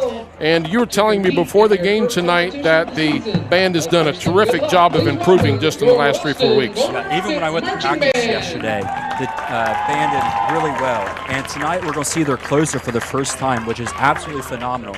And tomorrow they'll travel to Rock Hill High School for their very first band competition. Now you were you played in the band. You were in the band when both of my daughters were in the band, and you guys went to OMEA competitions, went to state competitions for the last, I forget how many years in a row. Can you remember how many years that's been? 14 or 15 years in a row? It's approaching 20 now. Oh my goodness! Yeah. Well, you can tell how far behind I am with that. But you right now are watching the Wellston Golden Rocket Marching Band, and Jace Phillips here joining me. Jace, tell us a little bit about what you're seeing with the band. We have a new band director. She came in last year, I believe it was, or year before last. I can't really remember at the moment. And what you're seeing and the improvements that you're seeing right now. Yeah, so this band does have a lot of rookies, and we've seen that at the beginning of the season. But this week, they have really, really improved and are ready for competition tomorrow. And the show you're seeing right now is titled Her Majesty, which, ironically, we've seen the passing of the Queen this past week. So I asked the director, Emily Talley, if we were going to see any tributes. And she said not yet this week. But at the beginning of the show, you're going to see, like right now, this is the opener. And the Queen right now is nervous. That's the part of the show. And as the show progresses, the Queen will be more comfortable in her position. And at the end of the show, the band's going to rock out. So that's going to be really cool to see tonight. You were telling me also that tonight is the first night that the band is using props. Yes. So they want to practice tonight for their first competition tomorrow, which, like I said, is at Rock Hill. They perform at 5:30 p.m. Tell us a little bit about, I know what takes place at a band competition, but tell us a little bit about your view from being a band member. I never was in the band, a band member at what it takes to get mentally prepared for a band competition. Yeah, so you can't have any outside forces distracting you. So tomorrow, the band's going to report here at 11:30 for a rehearsal, make sure they have every last-minute preps, and then they'll head down to Rock Hill. I think it's around 3 o'clock is when they depart C.H. Jones Field. And as soon as you get into the parking lot of a competition, you walk off that bus and you get ready. It is game time come 8 o'clock on Saturday morning of a competition. You have to be ready the entire day and mentally focused. So tell us a little bit about competition day. What all takes place competition day? What is one of the first things that band members do before they even go to a competition? Yeah, well, we usually start off with rehearsal, either here or at the high school, and we'll start off with warm-ups, mental warm-ups, and then we'll start working on parts of the show that we think need last-minute improvements before we go to the competition. And then we also do a spirit box here at Wellston, and they're continuing it this year. So it's just a little gift to pass along to each other to bring up people's spirits. So, Jace, tell us a little bit about, I absolutely know nothing about band other than if a band sounds good or they don't sound good. Of course, you know, all my daughters, as you know, were in the award-winning Wellston Golden Rocket Marching Band. Tell us a little bit about some of the functions that take place. So what are some of the things that a field commander, what are some of their responsibilities? So the field commander is the leader of the band. So the audience tonight is seeing them conduct the band.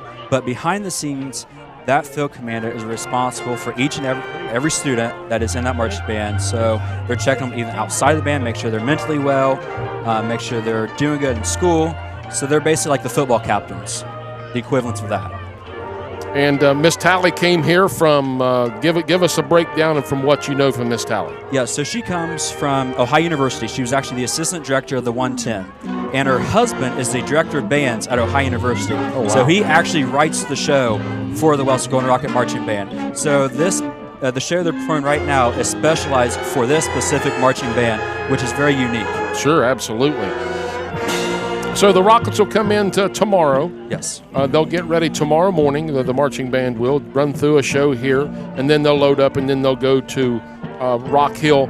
Tell us a little bit about when if you've never been to a band competition, let me strongly encourage you to go to one of these things. Again, I'm not a band guy. I was a band dad, know nothing about it. I always told Chloe, it was so funny, when I bought Chloe a car here about a year ago, I bought her a stick shift Beetle.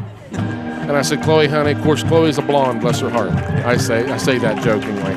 But I said, Chloe, honey, if you can march, read music, play an instrument all at one time, that's pretty special. So she could learn to drive a standard. She had that thing down in 2 days. Yeah, that's pretty good. Yep.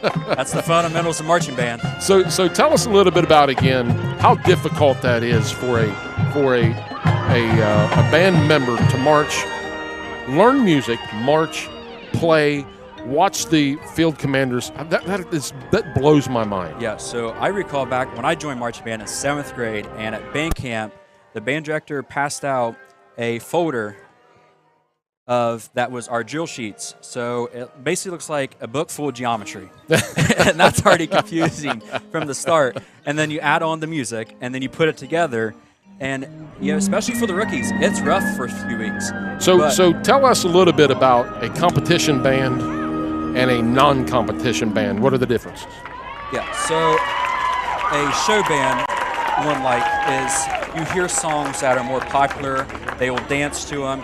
Here, you'll see, if you look higher up, you'll see forms that the band is making. So the show you're seeing right now, when they opened up, they spelled out HRH, meaning Her Royal Highness. So that's part of the show. And there's a theme to this one. Like I said, so it's royal, about the Queen. It's a little different than what a show band, where they just play like pop songs or throwbacks. So let's talk about this a minute. So we explained the difference between a show band and a competition band. How important was it for you as a marching band member to be a competition band member? For me, what did that do for you? I love the competitive drive personally, and I always knew how good the Wellston band was. And back when I joined 7th grade, this band was always winning. They always won trophies, and I wanted to be part of that organization. And then when I joined my first year, it was tough. It was competitive. It was a lot of hard work. 3 days. So we went in at 8 a.m., performed till noon, break, and then 1 to 5, and then 7 to 9 throughout the entire month of July. So the point I'm trying to make, folks, here for you to being, and me being an ex-athlete and you being an ex-band member, the differences of conditioning is really not that different. No.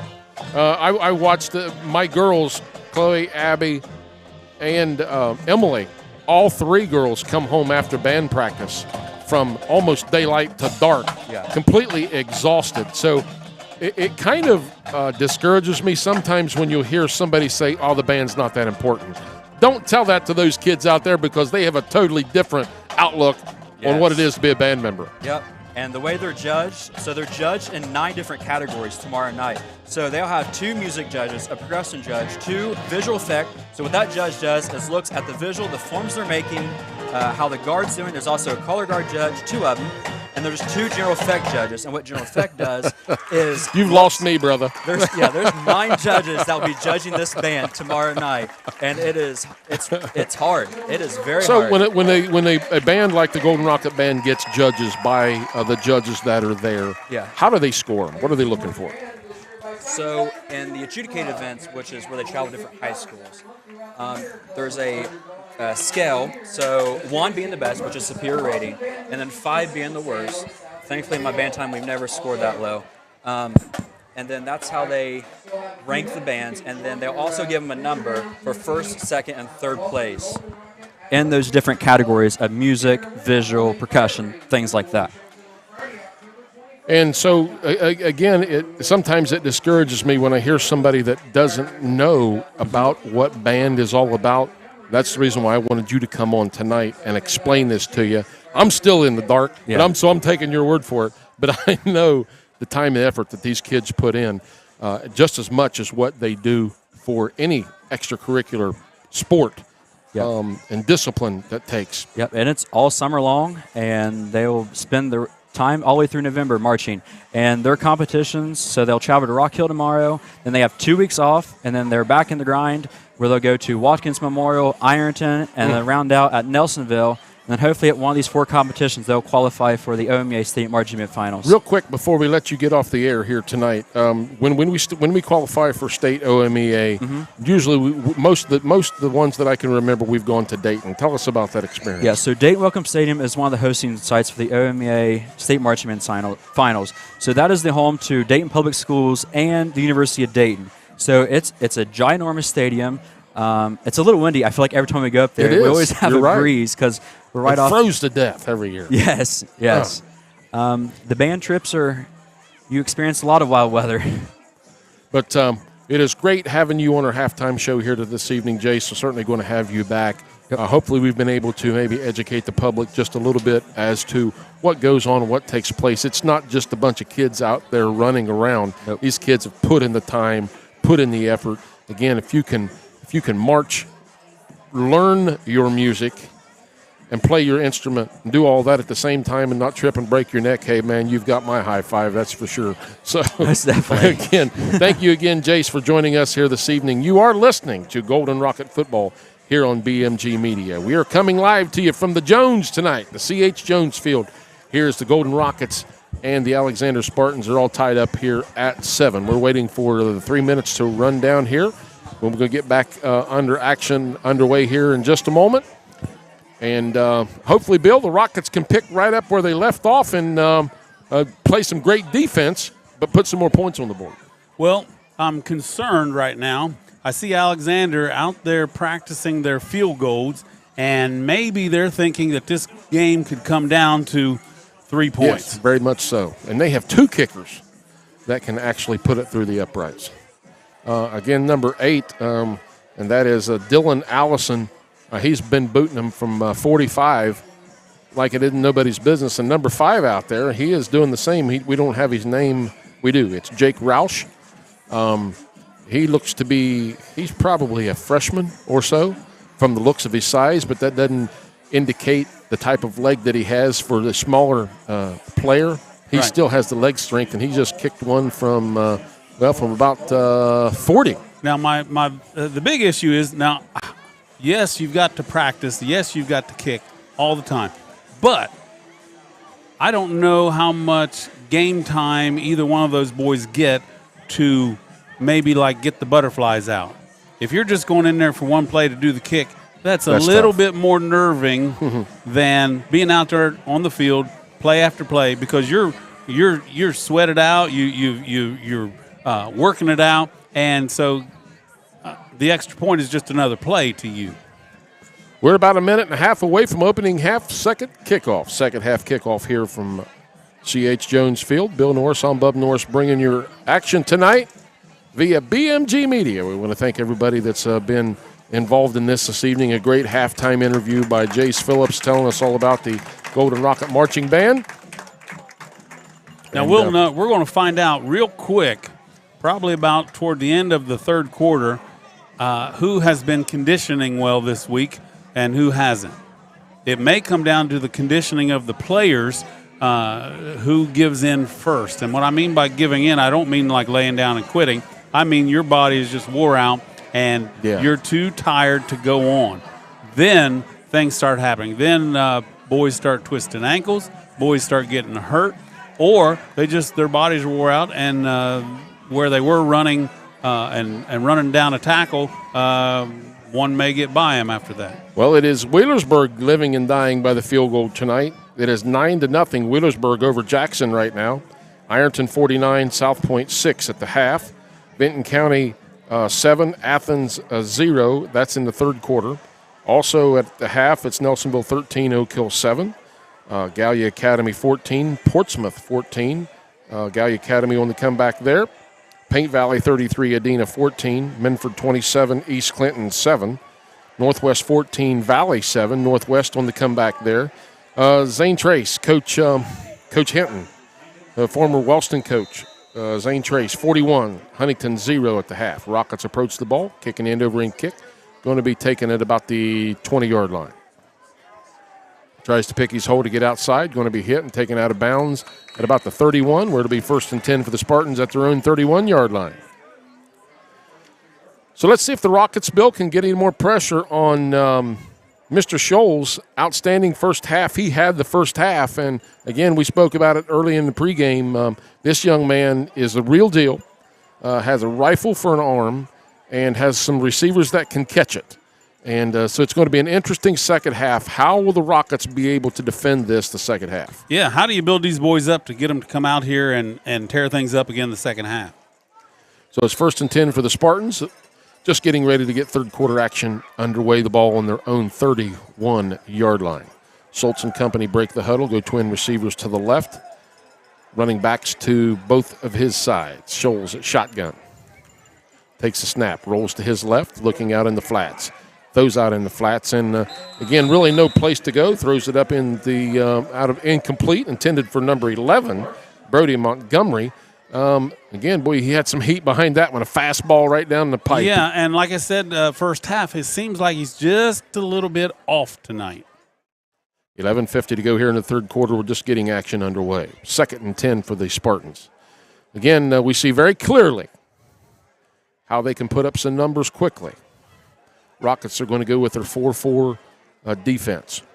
Takes a snap, hands off to 24. He's looking for some running room. Not much happening there. As a matter of fact, he's going to do good, Bill, get back to the line of scrimmage. Yeah, ran out of yardage quick on that one. Our man was right on him. Tucker Irvin and Thompson for the Rockets. Brayley Thompson leading the charge defensively. Give him a gain of about a half a yard on the play. 11:30 to go here in the third. 7 all your score. 3rd and 9 for the Spartans. What do you do now? You go up in the air again? Well, if you're a Spartan, you absolutely have to do that. And your receivers have to at least get to that first down marker. You want them to get that far down the field because the Rockets are playing bend, don't break defense and keeping the ball in front of them. So if you're a receiver, you've got to run a route that gets you the first down marker. He rolls to his right. He's under some pressure, looking, throws it out in the flats, and again has no place to go. Brings up 4th down. Great secondary coverage on that play that time for the Rockets, Bill. Now, one thing I noticed here for against Alexander is their receivers. I haven't seen anybody go airborne yet to try to catch one of these balls that the quarterback's throwing. But they have some kids that can catch it. They proved that the first half. Number 10, that Logan Jenkins, he's a junior, and he's a kid that runs great routes for the Spartans, and they do a great job trying to get him the ball. But the Rockets that time on defense just done an outstanding job in the secondary. Well, let's see what Breach does this time. Again, Joshua Clarkson in there playing that outside linebacker spot, the freshman for the Rockets. Snap is good. The punt, he gets it away. Going to go off the side of his foot and going to it's going to take a Spartan bounce all the way down to about the 35-yard line where the Rockets, they're going to spot it at the 33-yard line. 10:51 to go here in the third. Rockets come up with another defensive stand, Bill. Yeah, I'm thinking that folks that are checking their phones at halftime and they're looking at a score 7-7, they're looking at what's going on with the Rockets. What happened? They've been blown out 3 games in a row, and they're beating the team that beat Athens last weekend by 30. So let's see what the Rockets have in their playbook here. Tucker Irvin at that halfback spot. They're going to go to the I backfield. Going to put Scott up under center. I'm guessing they're going to hand it to Irvin. Let's see what happens. Scott takes a snap. That's going to happen. Irvin hit in the backfield. And as a matter of fact, he has nowhere to go. And he's going to do good to get back to the line of scrimmage. Again, Bill, we spoke about it the entire season so far for the Rockets. Have to get that line surge up front, and didn't happen on that There play. is no place, there is no time on the field where you can say, well, I'll just bump my guy this time and take it easy this time. No, every play, 100% push. 10:15 to go in the third quarter, all tied up, 7-all your score. Scott at shotgun. Looks like Irvin to his left.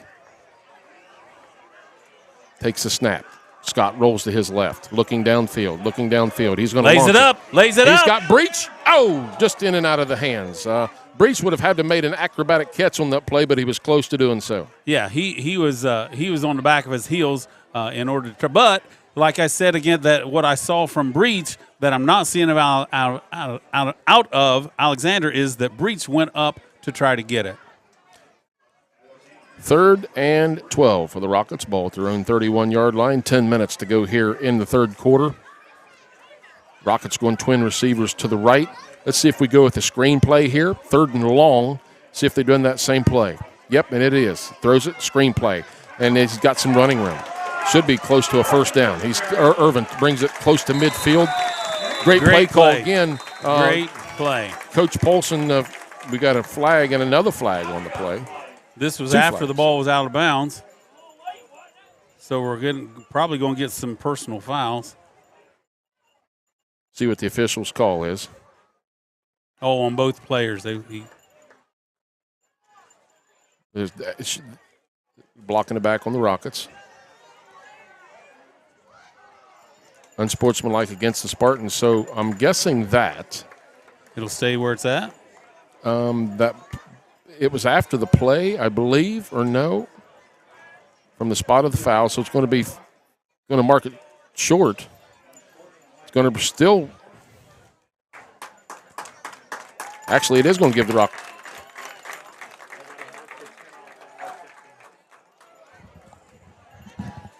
So Rockets come out on top on that one.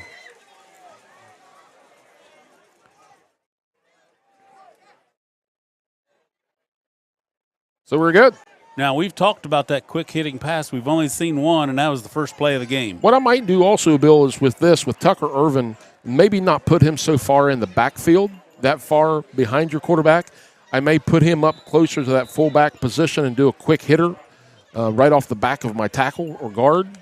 Let's see what happens. Snap. Going to hand it Irvin over the right side. He breaks a couple tackles, and he punishes a couple guys on the run. There was a hole right there, and he slid right through it. And back in the day, we remember when we ran plays from that fullback spot with you at fullback, we understood it's a bang-bang play. You hit the hole, you hit it hard, you hit it quick, and that's the reason why you get so animated about kids hitting the hole that way. Yeah, if you don't hit it hard, you're stuck there at the goal line or at the line of scrimmage. Gain of 4.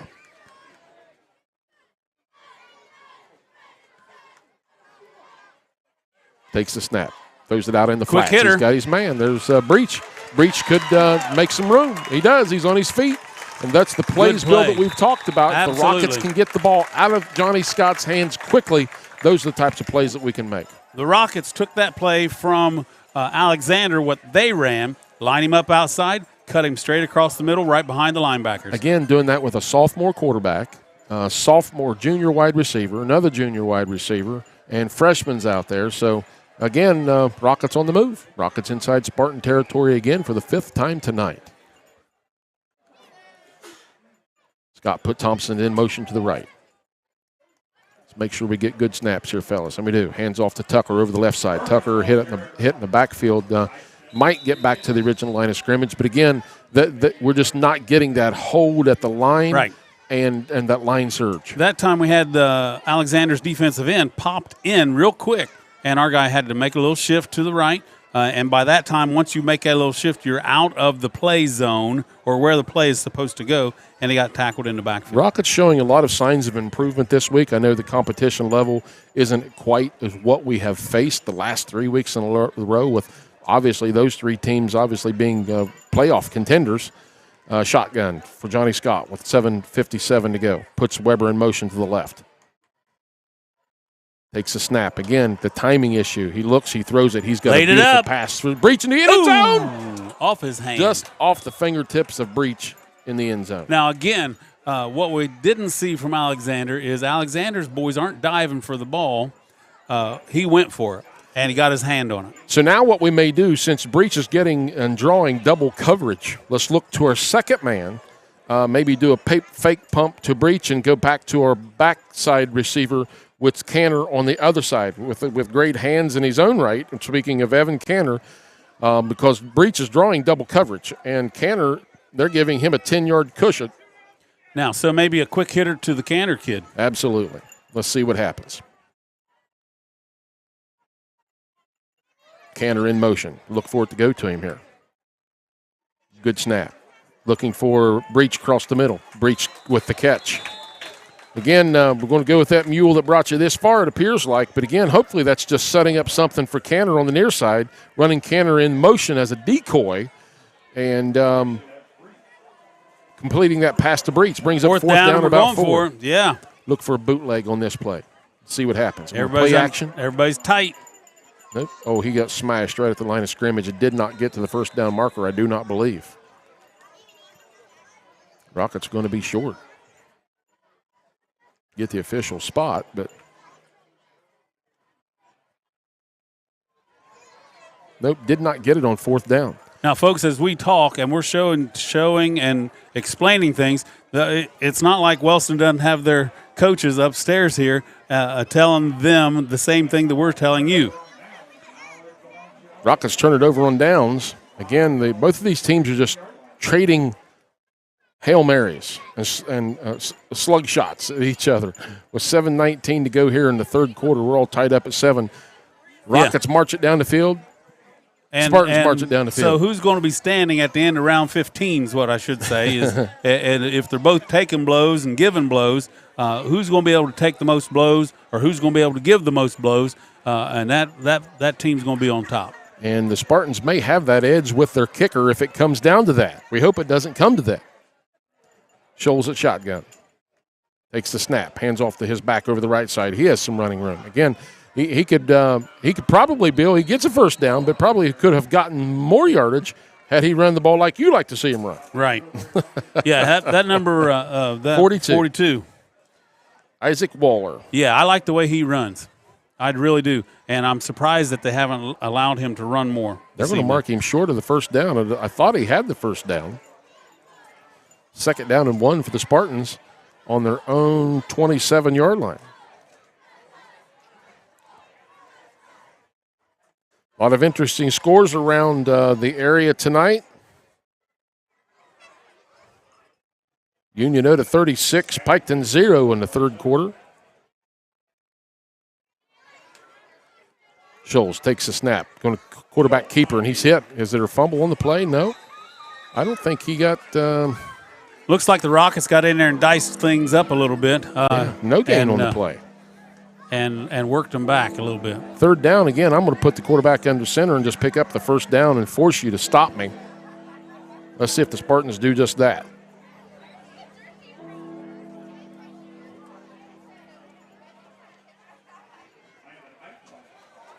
Jackson 7. Jackson's on the board now in the fourth quarter. 9-7 your score. Benton County still 7-0 over Athens. So they put Scholes under center. Takes a snap, and they do just that to pick up the first down, and it appears that he's close enough for that first. Well, they pushed him backwards, but they're going to give him forward motion, forward progress to gain that first down. Well, they didn't need much, and so when they get a push and they need a push, they got it there and got their first down. Nelsonville 20, Oak Hill 7. South Point 6, Ironton 55. Gallia and Portsmouth all tied up at 14. Minford 41 now. East Clinton 7. Paint Valley 33. Adena 14. Northwest 16. Valley 7. Zane Trace 41. Huntington 0. And Fort Fry, that team is amazing all the time. 55 and Warren 6. Rock Hill and Fairland tied up at 20. That's a shocker. Scholes at shotgun. Puts 16 in motion. Takes a snap. Play action. Does a fake pump.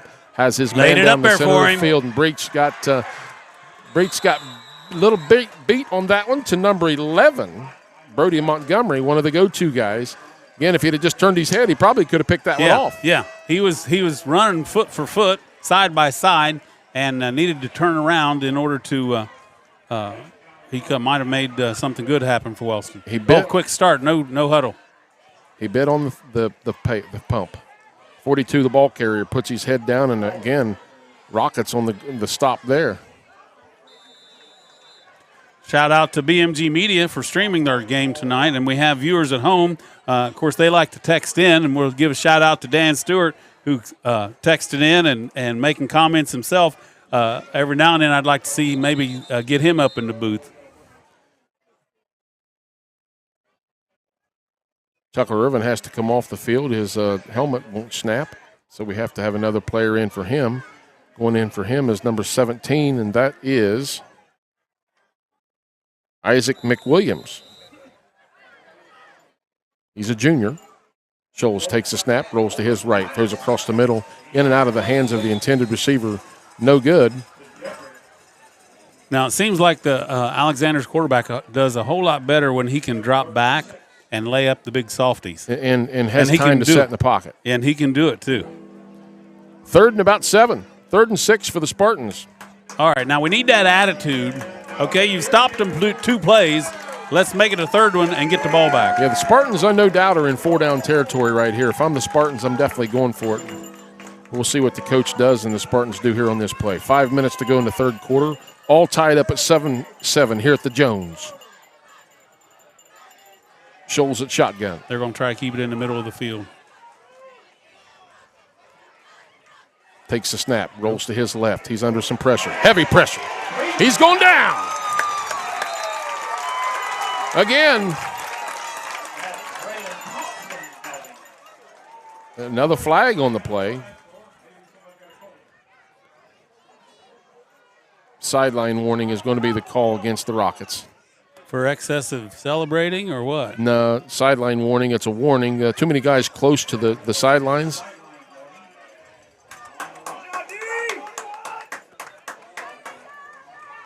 They don't penalize you until the second time around. 4th down. Let's see if the Spartans choose to punt or if they go for it here. I think they're going to go for it.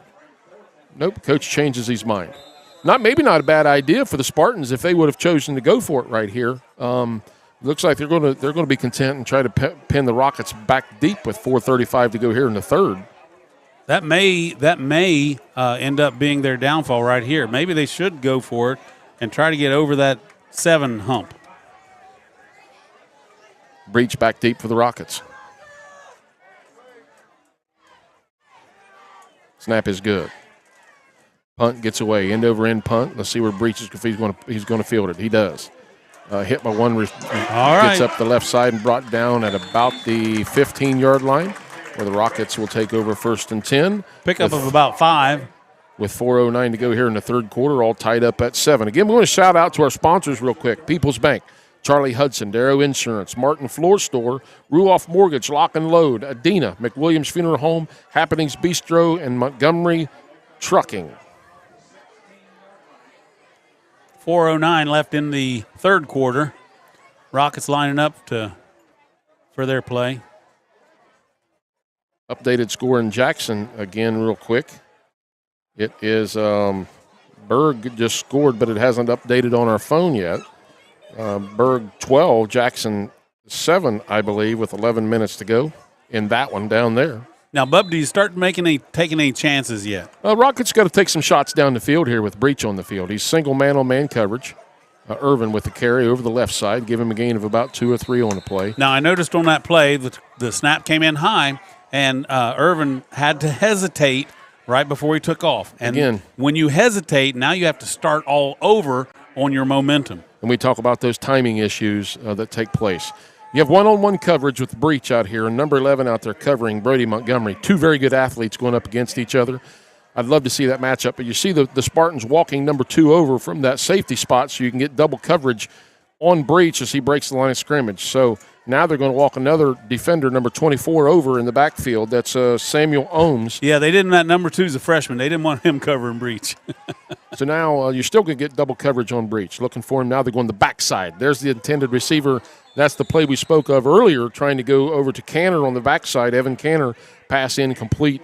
Johnny had a great throw, put it where it needed to be, and just wasn't able to reel that one in. I'd be picking on that freshman all night long if I was going for a quick hitter. Third down, looks like Wellston spread out. Scott at shotgun once again. Irvin to his right. Takes the snap. Going to roll to his right. Nice hit. Get rid of it. He missed him. Missed his receiver. Intercepted at the 34. Again, that's Montgomery on the interception. And we had a receiver wide open underneath, and we were looking to go further down the field than what we really needed to on that play. And Brody Montgomery doing a great job for the Spartans was picking that one off, playing center field and picked it off. All right, Wellston's going to have to double down now on the defense, and we'll see how this rolls out because Spartans are going to get the ball on about 25-yard line. Another score update for you. Jackson 13, Widowsburg 12. Vinton County still 7-0 over Athens. 20-7 Nelsonville over the Oaks. Other scores of interest in our area. Northwest 23, Valley 7. Zane Trace 41, Huntington 0 at the half. Another interesting score. Fairland 20, Rock Hill 20. That one is a shocker. I would have picked probably 20-0, 30-0 Fairland over Rock Hill, but no, it's all tied up. Logan Elm 14, Circleville 0. Tays Valley 14, Liberty Union 14. River Valley 8, Meigs 18 in the third quarter. That's going to be a score to watch. Alexander inside the 20 on the 18-yard line. Again, the Spartans in field goal range right now with their kicker, Dylan Allison, was booting him from 45. Let's see if the Rockets can hold him. They got to make a stand. Scholes at shotgun. Takes the snap, drops back 3 steps. Thrown to the corner of the end zone. Again, the receiver for the Rockets has got to turn around and make that play, and a touchdown for the Spartans. Got to teach our defenders, Bill, at those cornerback spots to turn around and look for the ball. Yeah. Watch the receiver's eyes, turn around and look for the ball. And, again, that was just Scholes putting it exactly where it needed to be in the corner of the end zone. Spartans go on top of the Rockets now by the score of 13-7 with 3:02 to go here in the third quarter. Yeah, the quarterback there just laid it up. Like I said, a big bread basket and floated right into the receiver.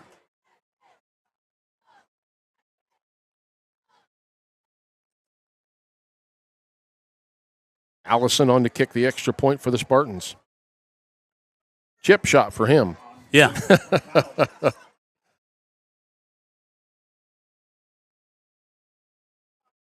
Snap is not good. It's a bumbled snap, and he still kicks it, and it still goes through. That reminds me of a play of about 40 years ago. That's right, yeah. Lord have mercy. Bumbled. Well, you came out of the air to catch that one. I jumped up in the air to catch it and put it back down as you put it through the uprights. Exactly the same play. Of course, that one was almost rolled back to the extra point holder. So the Spartans go on top of the Rockets by the score of 14-7 right now with 3:02 remaining here in the third quarter.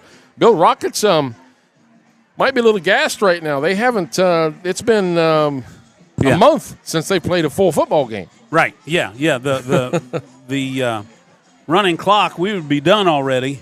We would be packing up and heading down the road. But, so now they got to hang in there and play some football.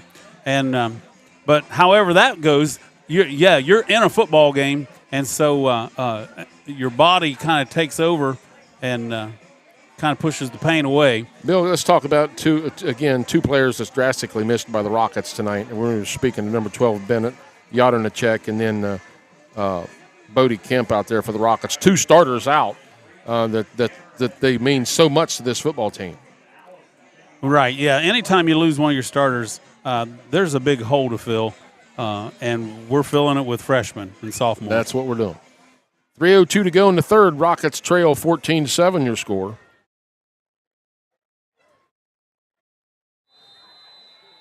Well, we could use another one of those run backs, couldn't we? Allison on the kick for the Spartans. Going to booch it. And the ball has to go 10 yards, but it did not. Rockets recover That'll be a penalty.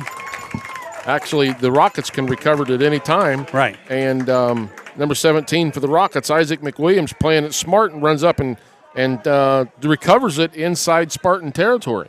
Boy, I don't know if I would have done that. Being a coach. Now, I know he was wanting to surprise Wellston and hopefully get the ball back, and that would have been great if it would have worked. Wellston's in good field position. Maybe give them a little upbeat spirit here to push it on down the field. Improvement tonight, Bill, for the Rockets, but as we've mentioned the entire game so far, timing has been a huge factor for the Rockets. Improvement, yes. We've seen improvement tonight, but are there still room for more? Absolutely. Timing of the plays just haven't been there yet. Comes a reverse back to Breach. Look at this. He's got a cannon. He can throw it. Run it, son. Got him for the touchdown. Taking it to the house. Wow, what a play. Golden Rockets did a reverse. Breach throws it downfield about 40 yards. Man runs into the end zone. What do you say about that? I lost the receiver on that play. We're going to try to get that for you here in just a moment, who the intended receiver was on that. We have difference in jerseys tonight. Was that maybe Brayley Thompson on the reception? I'm not sure. But either way. The same thing that I've been saying, Wellston, don't sit on your heels. I think Alexander got caught setting on their heels. Got caught setting on their heels. And what happens? Boy, a reverse comes into play. And it wasn't even close that it was going to be a reverse. You've seen that developing from the time the ball snapped, and there was nothing Alexander could do about it. Extra point conversion was no good. And how important is that 1 point going to play in the remaining part of this game with 2:05 to go here in the third quarter? You can hear the crowd here tonight. The crowd's sticking around, and the home bleachers are full. Again, we got a great shout out to the Wellston fans tonight. Great crowd tonight. And who doesn't want to see a football game like this? This is great. And the Spartans coaching staff has got to be wondering, who in the world is that number 11, the southpaw, that's winging the ball down the field 40 yards? Where did this kid come from? Right. Well, and I was thinking earlier in the game, I thought, I wonder what he would do if they just set him in the backfield and let him run the ball every now and then. And we know he can throw it. Yeah, well, we know he can catch it. And we know he can run it the length of the field. Speaking of Brenton Breach for the Golden Rockets, again, he's been just about everything for the Rockets this year and has to have been, stepped up and done an amazing job. There are just some players on the team that are just workhorses. I guess we've got a word from the Wellston basketball coach. We'll get it to you in just a moment. Breach's kick is end-over-end kick, going to be caught at about the 15. He's going to bring it up the center of the field and hit hard. And a host of Rockets bringing it down at about the 27. But the new Wellston girls basketball coach sent me a message here and said that play's called the Cobra. They ran that from a couple other from another team last year. Breach to Wilbur was the recipient on that play. Looks like Isaac McWilliams, the one that made the tackle on that kickoff, and he delivered a pretty good blow on that fella. All right, Rockets trail by 1, 2:44 to go here in the third. Now, if I'm Yardnicek wanting to get in, and you see a game like this, you're thinking, boy, that shoulder doesn't feel too bad tonight. Maybe I can hit that again pretty soon. Yep. The River Valley Megs game is an interesting one. 18-8 is that score. Jackson now on top of Wheelersburg, 20-12 in the fourth. Scholes going to pumped it. Pump. He's going down in the backfield. Big sack, fumble on the play. Flags in. Looks like the Spartans are going to recover. Now, we've talked about this quarterback from Alexander all evening. And if there's one thing that I guess we could maybe pick at is that he doesn't seem to scramble as well as our guy, because our guy has to scramble a lot of the time. But Scholes, let's just call it as we see it. He's an amazing quarterback. Absolutely. For the Spartans. Without him, they wouldn't be where they're at and what they have, because this kid is the real deal. can throw the ball very, very well, sees his receivers very well. He gets a little comfortable. The Rockets have allowed him to get comfortable back there at shotgun and set back there, and they've had him on the move on that one. But he's at shotgun for him once to again. lay another one up here. Rolling to his right, looking out in the flats. They bounced off the ground, the official says. Going to bring up third down. So it's just each team taking their blows, giving their blows. Minute 47 to go in the third. Rockets trail 14-13 your score. And freshman, sophomore, junior out there, and 2-3 seniors for the Rockets. So very young, a lot of youth. Clarkson he's playing all the time at that outside linebacker as a freshman for the Rockets, and he can do it. Tremendous athlete. I tell you what, Bub, if you're not afraid to stick your nose in there, like I've mentioned before, the coach will find a spot for you out on the field. Scholes again at shotgun once again. Drops back 3 steps. Rockets trying to put some heavy pressure. Down the field, and he's got a man wide open and just barely missed him. How many times do you think he's thrown tonight? I mean, that had touchdown all over it, and just the big arm, he overthrew him. Yeah. Like we talked about Wellston's timing, Alexander's timing, even though they have hit on 2 or 3 big plays with the pass, they've missed on as many or more on the pass also, on plays that could have gone really long. 4th down for the Spartans. This is critical for them, Bill, to get a good snap right here, because this is still going to put Rockets in great field goal or field position. They have to get a good snap on this play, and it is a good snap. He's got to get it away quickly, and he does. Breach is going to catch it at his own 48. Tries to get outside, still on his feet, gets to the outside. Just go down, son. I guess not. He stays on his feet, going to take it down to about the 37. He reminds you of Deion Sanders. Now, I know that's a little bit extreme, but he's looking for a way to make a play. We're looking at BMG Media. BMG Media is laughing. Let's see. Maybe can we say Fran Tarkington? Can we go back that far? Or Joey Galloway, maybe. Hit, spin, slice, and I always like to say slice and dice, but he was doing it out there. Y'all got the point, right? Minute 27 to go in the third. 14-13 your score. Rockets trail by 1, but inside Spartan territory. Let's see if the Rockets can get down here and punch one in before this quarter ends. Evan Cantor wide to the left, breach to the near side. They're shifting the cornerback over double coverage area.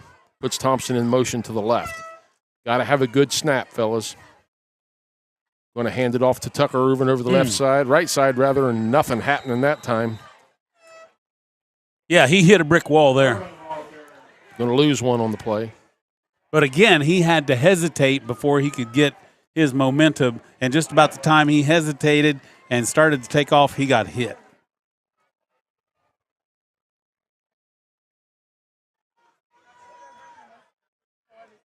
Go get the plays in, guys. Here we go. 59 seconds to go. Yeah, a minute. When you're a point down, you don't have too much time to waste. You got to use that clock wisely.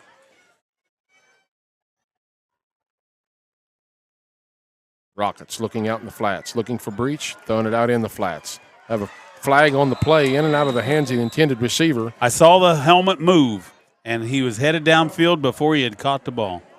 Folks, you can tell if you're watching that man and that ball is coming and you see that head just flinch just a little bit, he's looking to see where he can run before he actually caught the ball. I think he called the illegal hands to face mask on the play. That's going to be a big penalty against the Rockets. Not a really bad penaltied game so far. 42 seconds remaining in the third.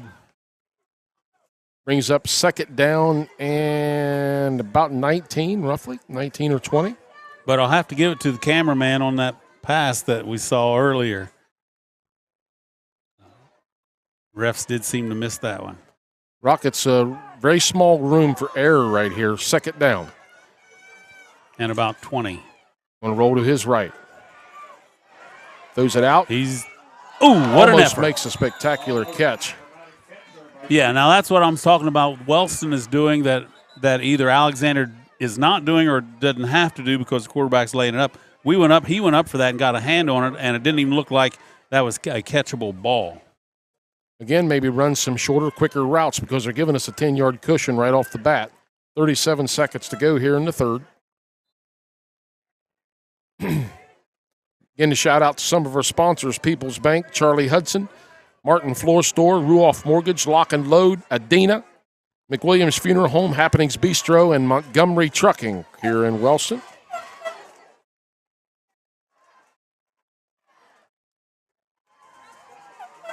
It's still Jackson 20-12 over the Berg in the fourth.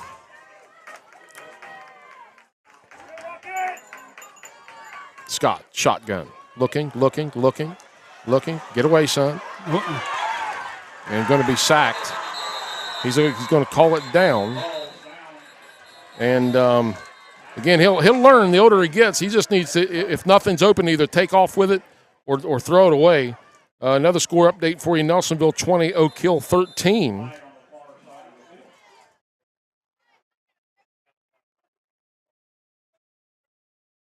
We do have a flag on the play.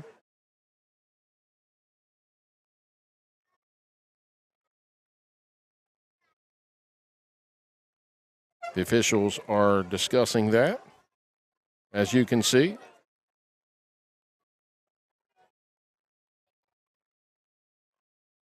Dead ball, personal foul. Going to offset those and replay the down, looks like, possibly. You don't get too many do-overs like that. Going to bring up fourth down. Now it's Vinton County 19, Athens 0 in the third.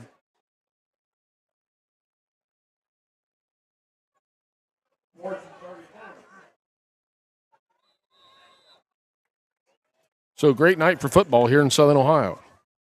Breach back to punt. The snap is good. He gets it away. Going to be caught at about the 30. A fair catch where the Spartans will take over 1st and 10. Now, folks, if you're watching from home and BMG is putting forth this stream, if you're having some technical difficulties, we're looking into that right now. So stay tuned. If you can hear us good, we're announcing the game. And hopefully the Norse boys are bringing some game excitement. 16 seconds remaining here in the third.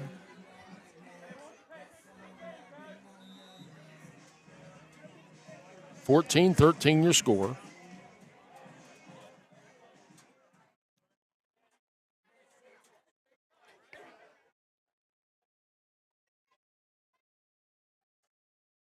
Scholes at shotgun. Hands off to his first back through. Stays on his feet. Give him a gain of about 4 on the play. Good effort on the fellow from Alexander, the number 42 on the carry, Isaac Walter. Yep. Yeah, we've been calling his name quite a bit along with their quarterback. It's going to come to the end of the third. Great football game here tonight at the Jones. The Golden Rockets 13 and the Alexander Spartans 14. Getting ready to start fourth quarter action here.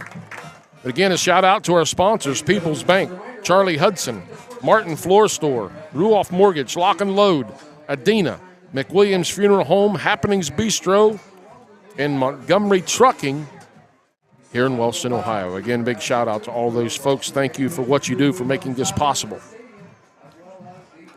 Again, try to get you some score updates here real quick for you, if we could. Jackson 20, Wheelersburg 12 still. In the fourth, Nelsonville now 26, Oak Hill 13. Ironton 55, South Point 12. Menford 41, East Clinton 7. Portsmouth and Gallia all tied up at 21. Paint Valley 33, Adina 14, Northwest 30, and Valley 15.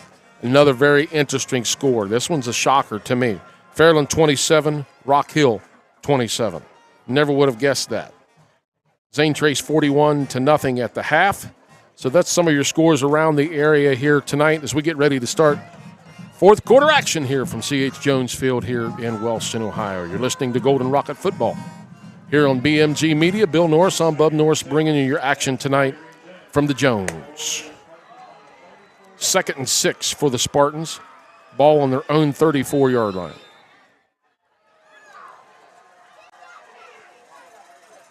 Rockets need to come up with a couple big plays here. They go twin receivers to the right. Single receiver here to the near side. Scholes at shotgun. Rolls to his left, looking downfield. Sets up, throws. It's complete for a first down. Gets it out to about the 44-yard line. The receiver on the play for the Spartans that time was number 11. It's one of their go-to guys, Brody Montgomery, for the Spartans. He's only a junior. Now we're getting into the fourth quarter now, and I'm thinking this next week, Wellston, if they're going to improve every week, they've got to improve on that offensive snap, but they also are going to need to work on their play after the touchdown. Scholes takes a snap, rolls to his right this time, looking, throwing out in the flats, almost picked off, almost intercepted by number 8, Seth Lambert, the sophomore defensive back. I think he might have been smelling pick 6 on that one. Again, another sophomore starting for the Rockets. So you have Hunter Collins out there, another sophomore for the Rockets. You have Clarkson, a freshman. You have Evan Cantor, a junior. Johnny Scott, a sophomore.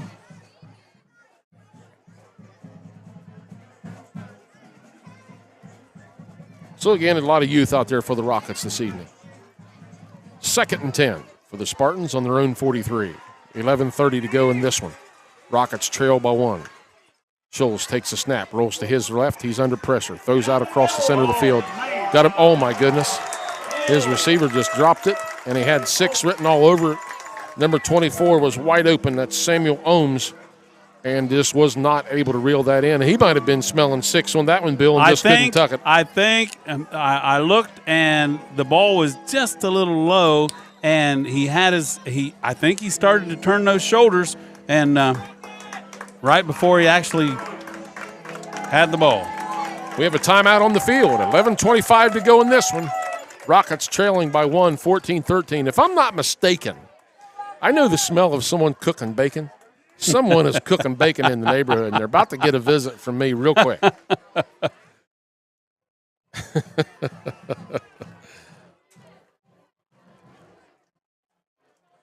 Nothing new to report score-wise. Nelsonville 26, Oak Hill 13. That might be a new one. Try to get some more here for you from just a moment. If we can get some updates coming your way. 19-0 Vinton County over Athens in the fourth quarter. So calling out some Rockets for you here right now. 55 out there, that's Brennan Taborn, the senior defensive end. Number 78 out there, that's Gage Goheen. Number 10, Hunter Brown for the Rockets. Big fella out there in his own right. And at your linebacker spots, you have 32, Chucker Irvin. Number 8 out there is the sophomore Seth Lambert. Number 1 out there at the corner, Johnny Scott. And Brenton Breach out there at the other corner. Spartans take the snap. He's under heavy pressure. Throws out in the flats. Great. Showed his arm strength on that play, Bill. Throwing the ball all the way across the field just wasn't in and out of the hands of the receiver. Yeah. I tell you what, Alexander has thrown the ball probably twice as much as they've tried to run the ball. I'd say they've thrown at least 50 times tonight. And almost to their demise because they're not hitting. I don't know, but they're probably not in the they're not in the 50% range. Let's see if they kick at the breach here. Give him an opportunity to return it. Snap. It's high. It's over his head. He's on the run, trying to get rid of it, and he does. And miraculous play. Rolls down inside Rocket territory to the 37-yard line. Somehow he gets it off. Well, you better thank the kicker tonight, fellas, because he just saved your bacon Bailed tonight. Speaking of bacon. Yeah, if that's on the menu tonight, we're going to have somebody. We're going to have a talk with somebody down in the concession stand. You don't cook bacon around me, for crying out loud. 11:09 to go in this one. Rockets trail by 1, 14-13 your score. Rockets looking to get something going here. Now, Rockets have got to get a sense of urgency about them. They're playing hard, they're playing tough, but they've got to get some things accomplished, and they've got to do it in a fast way. Some personal victories tonight for the Rockets. Trailing by 1, still, they're playing better. Again, the timing has been a major issue tonight for the Rockets offensively. And for Alexander also. Scott takes a snap, looking, throws it out in the flats. Oh, my. Got a flag on the play. Late flag by the official, holding. Going to be the call against. Well, that's a late flag after the ball was already released. The Rockets were looking to go for short, and this Woods boy over here, he was out here in the flats. Would have been a longer pass, but he was wide open. Goodness. Now, if you remember what I said right after halftime, the fatigue issues may be kicking in for the Rockets. You're tired now. You're into the fourth quarter. They haven't played hard. They've been had running clock every game so far. And now you've got to play 4 quarters, and they might be getting a little bit tired, and so you might back off just a little bit and start the penalties. Scott drops back under heavy pressure, throwing the screen again out to Tucker Irvin in the flats, and he's going to be tackled in the backfield. Tackled at the 20, loss of another 5 on the play. So the Spartans had that defended perfectly. Brings up second down and about 25-ish for the Rockets. They need to break through the fatigue. They need to get strong-willed, strong-minded, break through this. Scott at shotgun again, takes a snap. Going to throw it out to Irvin. Again, that one's going nowhere. That's another 10-yard loss. So we see that the Golden Rockets are trying to hit those flat area or out there on the wings or on the sides, and they need to try something different now. Well, what we have to do, Bill, is get the ball, throw it forward instead of backwards and sideways, because we're not getting the blocking out on the wings that we need to get to be able to make that play happen. Now here, again, like I said, maybe our linemen are starting to get tired now. We're deep in the game, and they're just not quite there yet. You're third down and about 30 right here. Now,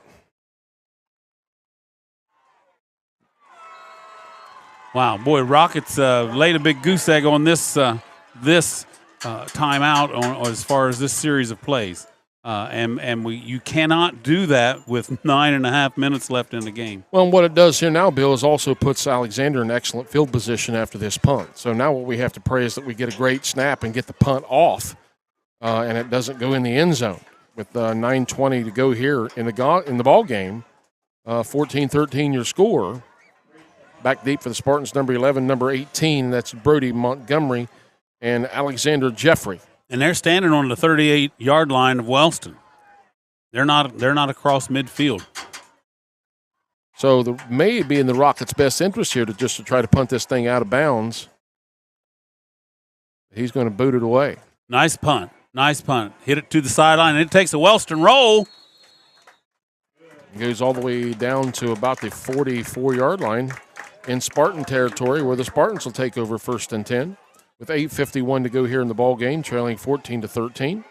Again, a shout-out to our sponsors, People's Bank, Charlie Hudson, the mayor of Wellston, Martin Floor Store, Ruoff Mortgage, Lock and Load, Adena Health Systems, McWilliams Funeral Home, Happenings Bistro, and Montgomery Trucking. Thank you, folks, again, for all of your sponsorship to help make this programming possible.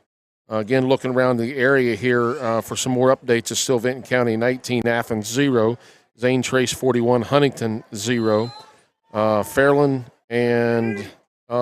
on top of Rock Hill now 34-27. Northwest 30, Valley 15. Nelsonville now 32-13 over the Oaks. Scholes takes a snap once again, hands off the 32. There we go. Hit in the backfield, folks. Boy, that's what you like to see out of your linemen. Braley Thompson coming in, and Brennan Taborn once again. Those two guys, you hear their name called a lot on the defensive side of the ball. Yeah. Now it's Vinton County 21, Athens 6 in the fourth quarter. Sounds like Vinton County might have made a breakthrough of their own. 8:28 to go in this one. Rockets trailing by 1. Need to get another stop defensively on this series. 2nd down and 12 for the Spartans on their own 42-yard line. Rockets, I've got to say, big improvement over last week. But last week they were playing a tough team. Rockets on the road next week to River Valley. Should be another very competitive football game. Joel's going to throw it out to his flats. He's got a man out there trying to get outside, and up the field is number 21. He's going to be hit pretty quick. Brayley Thompson coming up, and Brennan Taburn once again. Johnny Scott, number 1, he held on to him, held on to that jersey until the others came over to help. Gain of about 4 on the play. Brings up third down. He squared up with that receiver blocker and took him on, shrugged him off, and made a play until he got his help. Again, the guys that need to step up for the Rockets have so far. Brennan Taburn defensively has been doing an amazing job. Brayley Thompson defensively has been doing an amazing job. And then Lambert, another sophomore at corners, had a really nice game for the Rockets again tonight. Hunter Brown over there on the other side defensively. These guys have just done amazing all night long. Of course, Brenton Breach, he's our go-to guy, everything guy. Scholes takes a snap. Going to throw it out in the flats real quick again to number 11. He's made the catch, but he's going to lose yardage. Yeah.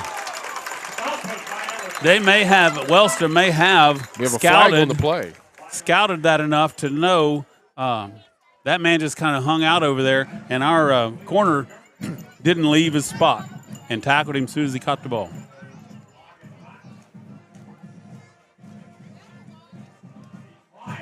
Brings up fourth down for the Spartans, 4th and 8 from their own 46, which is going to be, again, Bill, these two teams tonight have just traded punches all night long. Right, and as folks are kind of text in and they're listening on BMG Media, they'll text in and say, boy, this one looks kind of tired, or that one looks, this is the fourth quarter, and Wellston hadn't had to play 4 quarters yet. Breach back deep for the Rockets. Looking for a big return right here. Snap is a good one. The punt, he gets it away, nearly blocked, goes off his foot, up in the Spartans bleachers. Wellston gets a favor right there. The ball looks like it's going to be I have never somewhere around midfield. I have never seen a ball go all the way up in the bleacher section as it did on that punt, but it sure looked good going up there. Well, I'm sure that both of us have shanked one or two in the middle of a game before. I've shanked one and ended up getting like 8+ yards. But they're going to spot the ball right at the 50-yard line with 6:34 to go. Rockets have got to do something on this series. They have to move the ball on this series and at least get close enough. If they can't score a touchdown, at least give Michael Weber and the Rockets an opportunity to try to pooch one in if we can get close enough even for a field goal. Right, yeah. First and I would even, at 6.5 left, if you get down there on the 20, boy, that'd be tempting to go ahead and take that. Scott takes a snap. He's going to keep it over the right side. He's under heavy pressure. Hit in the backfield once again. Again, you get that. You have to run. You can't, as we used to say, you can't tiptoe through the tulips. No. You got to get there. And what we mean by that is you can't make up your mind what you're going to do and then do it. You cannot waver. When you waver, it gives the defense way too much time to come and get you. Well, what happens is when your backside defensive end is able to make the tackle across the field, that's not a good thing. You have got to turn and get up the field to prevent that. Rockets may very well be in 4-down territory here. They're going to burn a timeout right now. So with 5:58 to go, the Rockets trail by 14-13. Again, Bill, not a whole lot of time left. I know the Rockets defensively have been holding the Spartans, but how long can you hold them with a quarterback like Schultz? Well, what do you talk about in this timeout? Do you try to inspire your boys? Do you try to teach them what to do? What are you trying to do right now with this timeout? Well, first thing we got to run a play that's going to get us a first down or get us some yardage to make it 3rd and short, or even a first down. So I'm talking to the boys and I'm saying, okay, boys, what can I do out there? You're out there playing. What can we do? What play can we run? What hole is open? Where is the defense weak? And that's where we'll run the ball or throw the ball. The Spartans have caught onto the screenplay. They did the last time that we ran that. Right, so that's out. So we have to do something that's going to get us a lot of yardage and make it at least a 3rd and short to give us a 4th and short yardage in this situation. Right. You have to have a play here. You may very well be in 4-down territory, even though it's still 5:58 left to go. If you put the ball in Alexander's hands, they could very well run the clock down, and you have not very much time left to work with at all. Right, yeah. Alexander can't get their hands back on the ball. Scott takes a snap, going to bootleg to his right. Run it, son. There he is. Got to get rid of it, and he throws it out in the flats. It's intercepted. And that boy, number 2, Alexander Bateman, a freshman. And he was the one that I said, well, we need to be throwing in his direction all the time. It looks like he stepped up and made the play there. Well, again, Bill, we're talking about a bunch of kids that are still young and still learning on the job. That's a play when the coaches go back and review this film, and you see your quarterback rolling to his left, trying to get his shoulders square to the line of scrimmage to make the pass, just not able to do it. So in that situation, when your receiver's that closely covered, you tuck the ball and you try to get as much yardage as you possibly can. And again, those are things that they're going to learn the remainder of this year and the rest of the career while they're here at Wellston. Right. And so Wellston, as we just mentioned, the last play is you can't tiptoe. Make up your mind. You either throw it or you run it because you don't have much time back there, especially with the line. Jackson just beat the Berg 20-12. Scholes takes a snap when a quarterback keep it up the center. He's a big boy trying to bring him down. He's going to get down close to the 40-yard line in Rocket territory. And again, Bill, you're going to ride that pony all night long. 5:43 to go here in this one. And the Rockets very much needed to do something on that last series and weren't able to get it done. Boy, that quarterback was running, standing straight up. Boy, folks, what I mean is he's not down like one of those running backs. He was running straight up. Boy, if you can't deliver a blow on him and make him never want to run up the middle again, that's what you got to do. You have to make the runner, whoever comes to your side of the field, you have to punish them enough that they don't want to quite come to your side. They'd rather run over to the other side. See, now what's happening right now is the Spartans are staying in the huddle as long as they can, burning up running the clock. as much clock as they can, and this is going to be a problem for the Rockets. Vikings hold off the Bulldogs 21-6. That's a final. So again, Scholes is at shotgun. He's inside 5 seconds. He's got to take the snap. He does. Hands off to his back over the right side. Hit at the line of scrimmage. And you're going to notice here, Bill, for the rest of this ball game, Spartans are going to chew the clock. They're going to chew the clock. They're going to run the ball. Okay. They're only going to throw when they need to. They're going to burn as much time as they possibly can. And maybe their thoughts are going a little bit different because although when they connect on a pass, it's very good, a lot of yardage, but they haven't connected on a lot of those passes. Yeah, the coach is standing over on the far side, and great coaching by the Spartans. I mean, what great play calling. Absolutely. He's running as much of this clock down. He understands he has a young team as well and a young quarterback back there. And he's got confidence in these, or he wouldn't be throwing as much as he does. Gain of 1 on the play, 2nd down and 9 for the Spartans at the Rocket 40-yard line. They get twin receivers to the left. Going for it all. Pass interference on the Rockets, and did we get away with it? Yeah, I didn't see goodness. Yeah, we did get away. If he did pass interference, I seen him go up, but I didn't see him push off or anything. I could stand corrected. You may be allowed to face guard in high school. I'm not sure about that rule, but obviously you are allowed to face guard in high school because he did on that play. He was in front of him, but he was running. He was running foot for foot or side by side, and once again the quarterback lays up a big bread basket for the boy to run under. Union and Oda he did just that. Union Oda 36, Piketon 6. That's a final. Union Oda goes to 5-0 on the year. Not sure if I were the Spartans that I would have thrown it right there to keep the clock running. 4 minutes to go. Takes the snap. Going to hand off the tailback around the right side. He's off to the races. I don't know that anybody will catch him. Down the sideline he goes, and that's probably going to put the icing on the cake for the Spartans.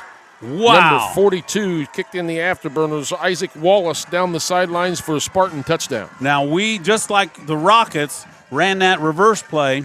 This play was set up. The Rockets didn't see it coming. They were laid back on their heels, and he took off around that corner. There was no one in his way.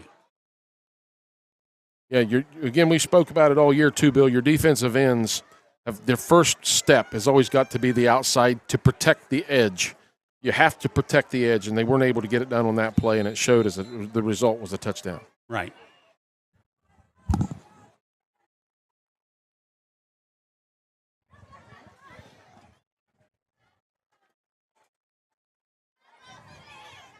Allison on the kick. The snap is good. The kick is up, and it drills it.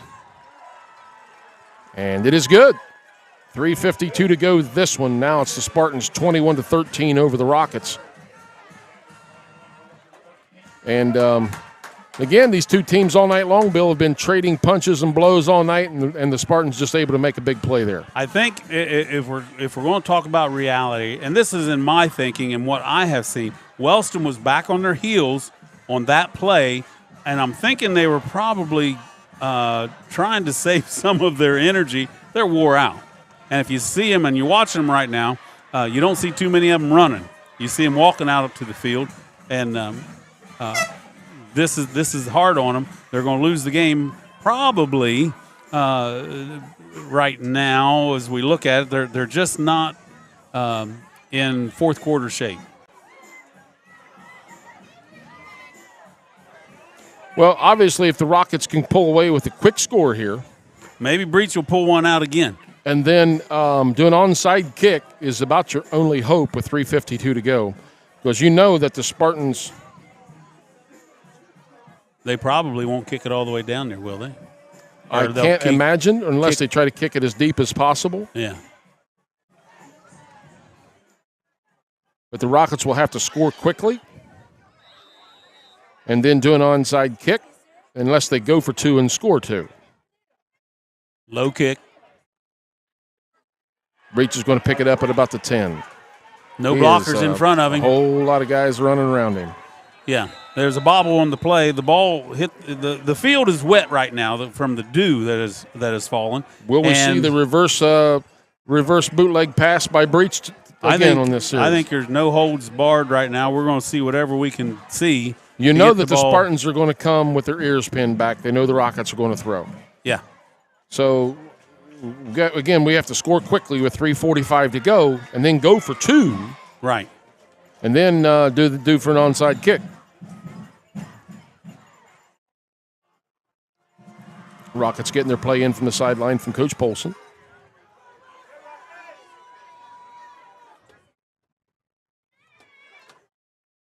Scott takes the snap. He's looking, throws it out in the flats, has his man. That's Canner.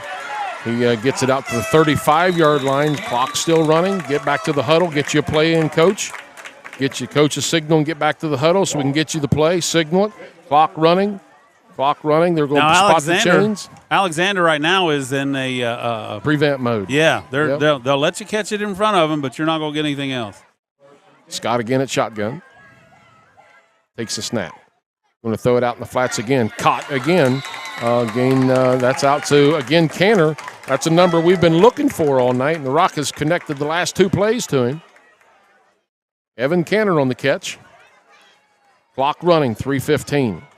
2nd and 6. Snap. Looking downfield. Get rid of it, son. You got to get up. And they're calling it down. Yeah, Johnny Scott really fell awkward on his arm there. I'm glad he's able to get up, not hurt on the play. You got to get rid of that ball. You cannot let them get to you at this point, especially this point of the game, when you got to get the ball downfield. They're calling incomplete pass. Well, they said his arm was in motion. So 3rd and long. And they're coming after him. Get rid of it, son. They're coming at. He has to throw it up. He caught it by Breach. Again, going to bring up 4th down. 2:40 to go. 4th and 5.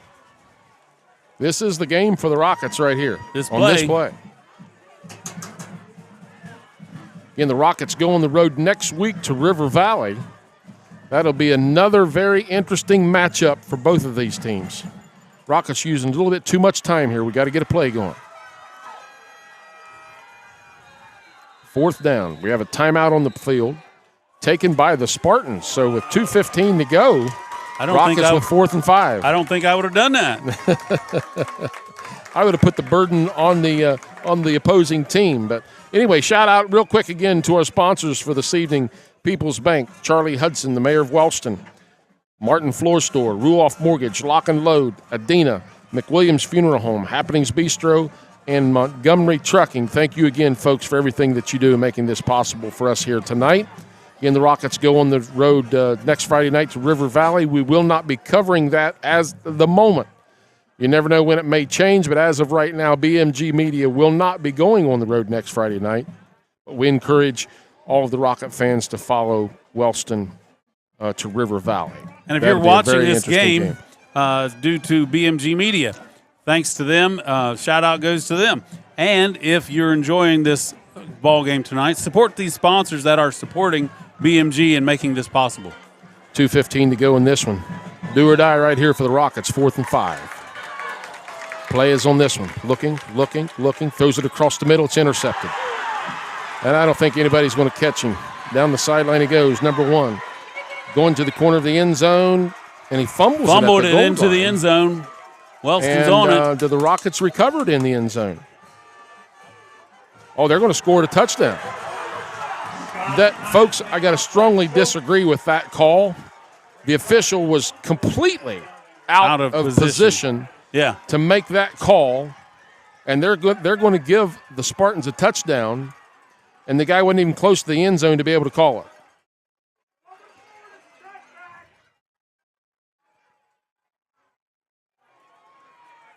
Coach Polson pleading his case. Yeah, from our perspective up here, folks, it looked like the boy was diving for the end zone, or he got hit into the end zone, and as he was falling, the ball was leaving his hands, and the ball hit the upright or the cone, and at that point, well, it's out of his hands. He's fumbled it.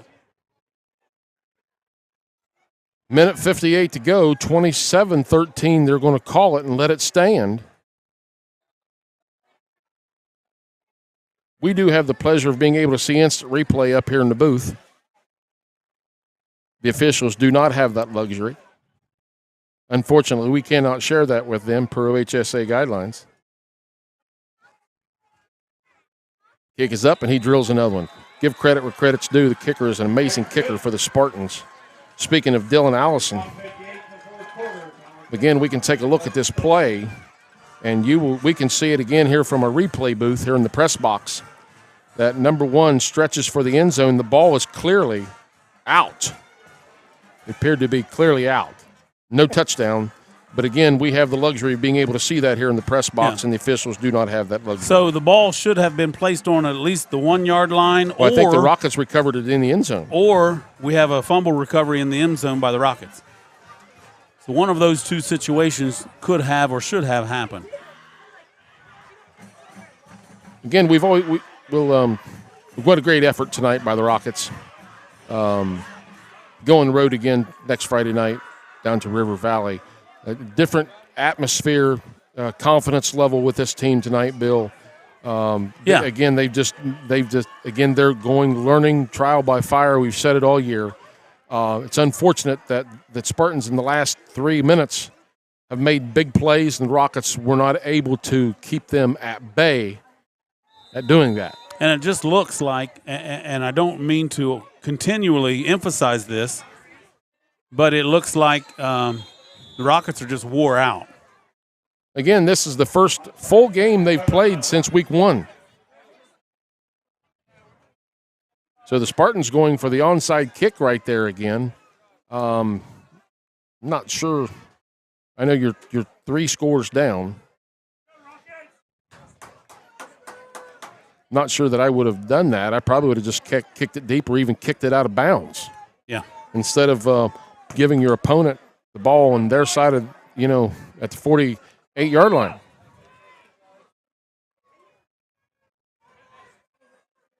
Well, I think folks at home, after this play. Scott at shotgun with Irvin right behind him. Takes the snap. Going to run the old Brendan Breach play again. He's got a man again. He's wide open. He's going to throw it down the field. Batted down that time by number 18. Rockets going to the well once again.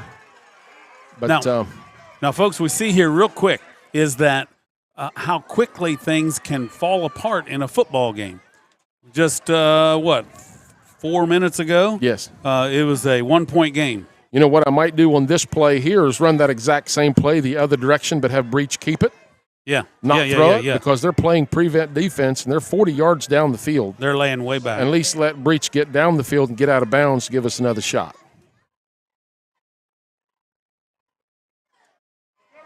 Minute 49 to go. 28-13 your score. Again, much improved team tonight here. The Rockets being very competitive in this matchup tonight. Scott under heavy pressure, rolling to his left, running again. Gets it up. It's complete. Give it to him, Mr. Official. Now, I'm sure that if we were to review that one again, that's probably would have not given that one to us. Again, we talk about officials being in the proper position to make calls. This is what we speak of when we talk about that. Yeah, these guys got to be in shape, that's for sure. And be able to run with the team as they run down the field. I like the old shoe tying routine for the official. Bent over to tie his shoe and had to take an official timeout. Done that many times in basketball games. Honestly. Bent over, tie my shoe to stop the clock to give the other team, when they're getting beat, and you know they're going to get beat, give them time to regroup. Give them a little time to regroup. Minute 39 to go here. Oh, they're going to mark. They're spotting the ball. That's what they're doing, measuring.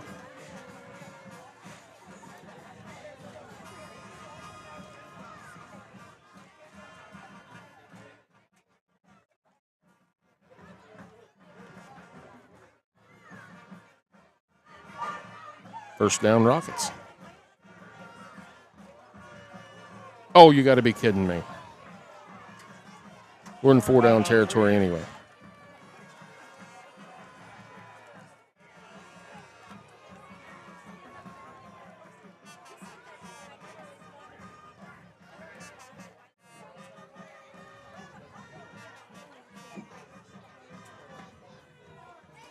Again, the Rockets go on the road next Friday night to River Valley.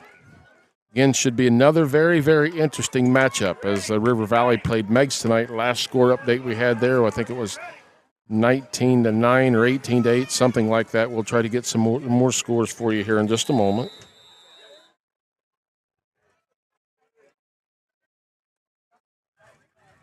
Scott takes a snap, throws it out in the flats. It's complete. Evan Cantor with the catch at the 31. Again, pitch and catch. That's what we like to see. Those are the quick hitters that we've been talking about, Bill. And well executed, but Alexander is backing off, so. Stay in the pocket, son. So he'll learn that again. He'll learn that again as he gets older, to stay in the pocket. Had he not kept rolling outside, that defender wouldn't have had an opportunity to make the tackle on him on that play. Now, one thing a quarterback also needs to work on, I've noticed this at least 3 times because he's been sacked a few times, is that he's carrying the ball in his hands, so then naturally when it gets tackled, that ball goes flopping around. And he's got to tuck it.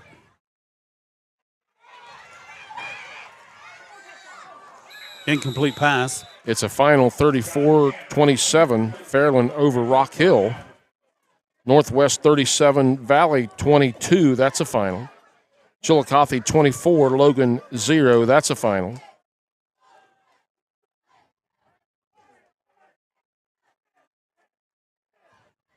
River Valley 20, Meigs 37. That's still in the fourth quarter.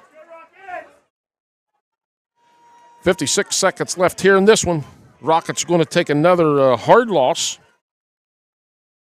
And you might be able to say, had victory snatched out of their hands. Scott steps up in the pockets this time. Breaks a couple tackles, still on his feet, gets it down to the 30-yard line.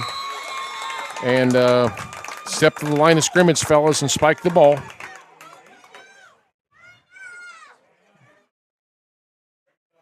Brings up 4th down, so we're not going to spike the ball. We're going to run a play.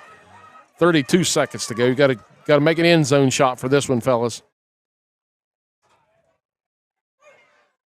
Across the middle, Scott. Going to be a first down for the Rockets with 21 seconds to go.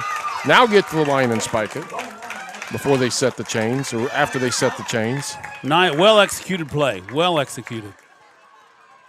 There we go. Didn't even have the chains set, and they let him run the play anyway. We'll take it. Again, a quick shout-out to our sponsors here one more time tonight. We want to send a shout-out to People's Bank. Charlie Hudson, the mayor here of Wellston. Martin Floor Store in Jackson. Ruoff Mortgage, Lock and Load, Adena Health Systems, McWilliams Funeral Home in Wellston, Happenings Bistro, and Montgomery Trucking, all here in Wellston. Thank you, folks, again for your fine sponsorship. First and goal for the Rockets with 19 seconds left to go. Let's see if we go to Breach in the corner of the end zone or Canner. Let's see what happens. Just get it to him. Throw it, son. Get it out there. Well, Again, this is what we're talking about, and I don't think they'll have time to recover. They called Wellston's called a timeout. And I'm sure this is part of this is inexperience, and you just can't take those kind of losses. we got to throw it to the corner of the end zone. At this point, you got to go to your biggest, most athletic receiver, and at this particular time, that's Brenton Breach. Not saying that Evan Canner can't make that play, right. But Breach has shown where he's got a little higher jumping ability, that type of thing, to be able to make that play. Yeah, you're right. 9 seconds to go, and we've got to have that play. He's made some plays tonight, so let's try another. Let's see if he can make another one.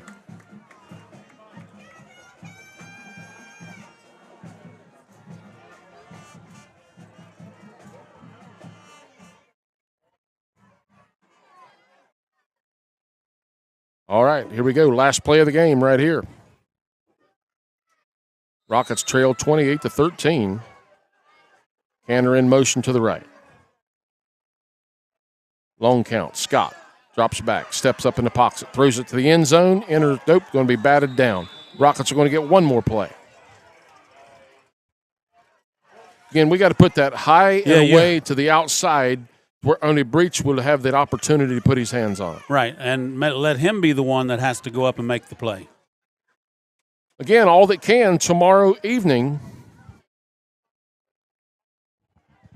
Tomorrow evening, we want to make sure, not tomorrow evening, but next Friday night, we want to make sure that we follow the Rockets on the road to River Valley. Scott, last play of the game, looking to the end zone, steps up in the pocket, throws the end zone, intercepted in the end zone, and that'll do it. So for the Jones, it's the Spartans 28, the Golden Rockets 13. Rockets fall to 0-5 on the season. But, Bill, much improvement tonight. A very competitive team tonight again. A lot better morale. Just wouldn't. 2 or 3 big plays just killed the Rockets. Wellston, I tell you what, they need to work on maybe work on conditioning. That way, and the only reason I say that is Wellston doesn't have a lot of substitutes to get in there. You have got to be in tip-top shape to be able to stand in there, play after play, delivering the blows, taking the blows, and still be able to play when it comes down to the end of the game. Again, it's going to be the real deal for the Spartans. Their quarterback, Scholes, just done an amazing job tonight. By the time this boy graduates next year, he's going to have put together one really, really good career at Alexander. And I think quite honestly, you'll see him playing Saturday afternoon somewhere at some level. He's that good of a quarterback. And for the Rockets tonight, Bill, the Adena player of the game, I don't know about you, but I'm going to have to go with number 11 for the Rockets. I'm going to go with Brenton Breach. Just played an all-around hard game. He played hard all night long. Just one of the go-to guys on both sides of the ball. I think it's starting to make sense to him now.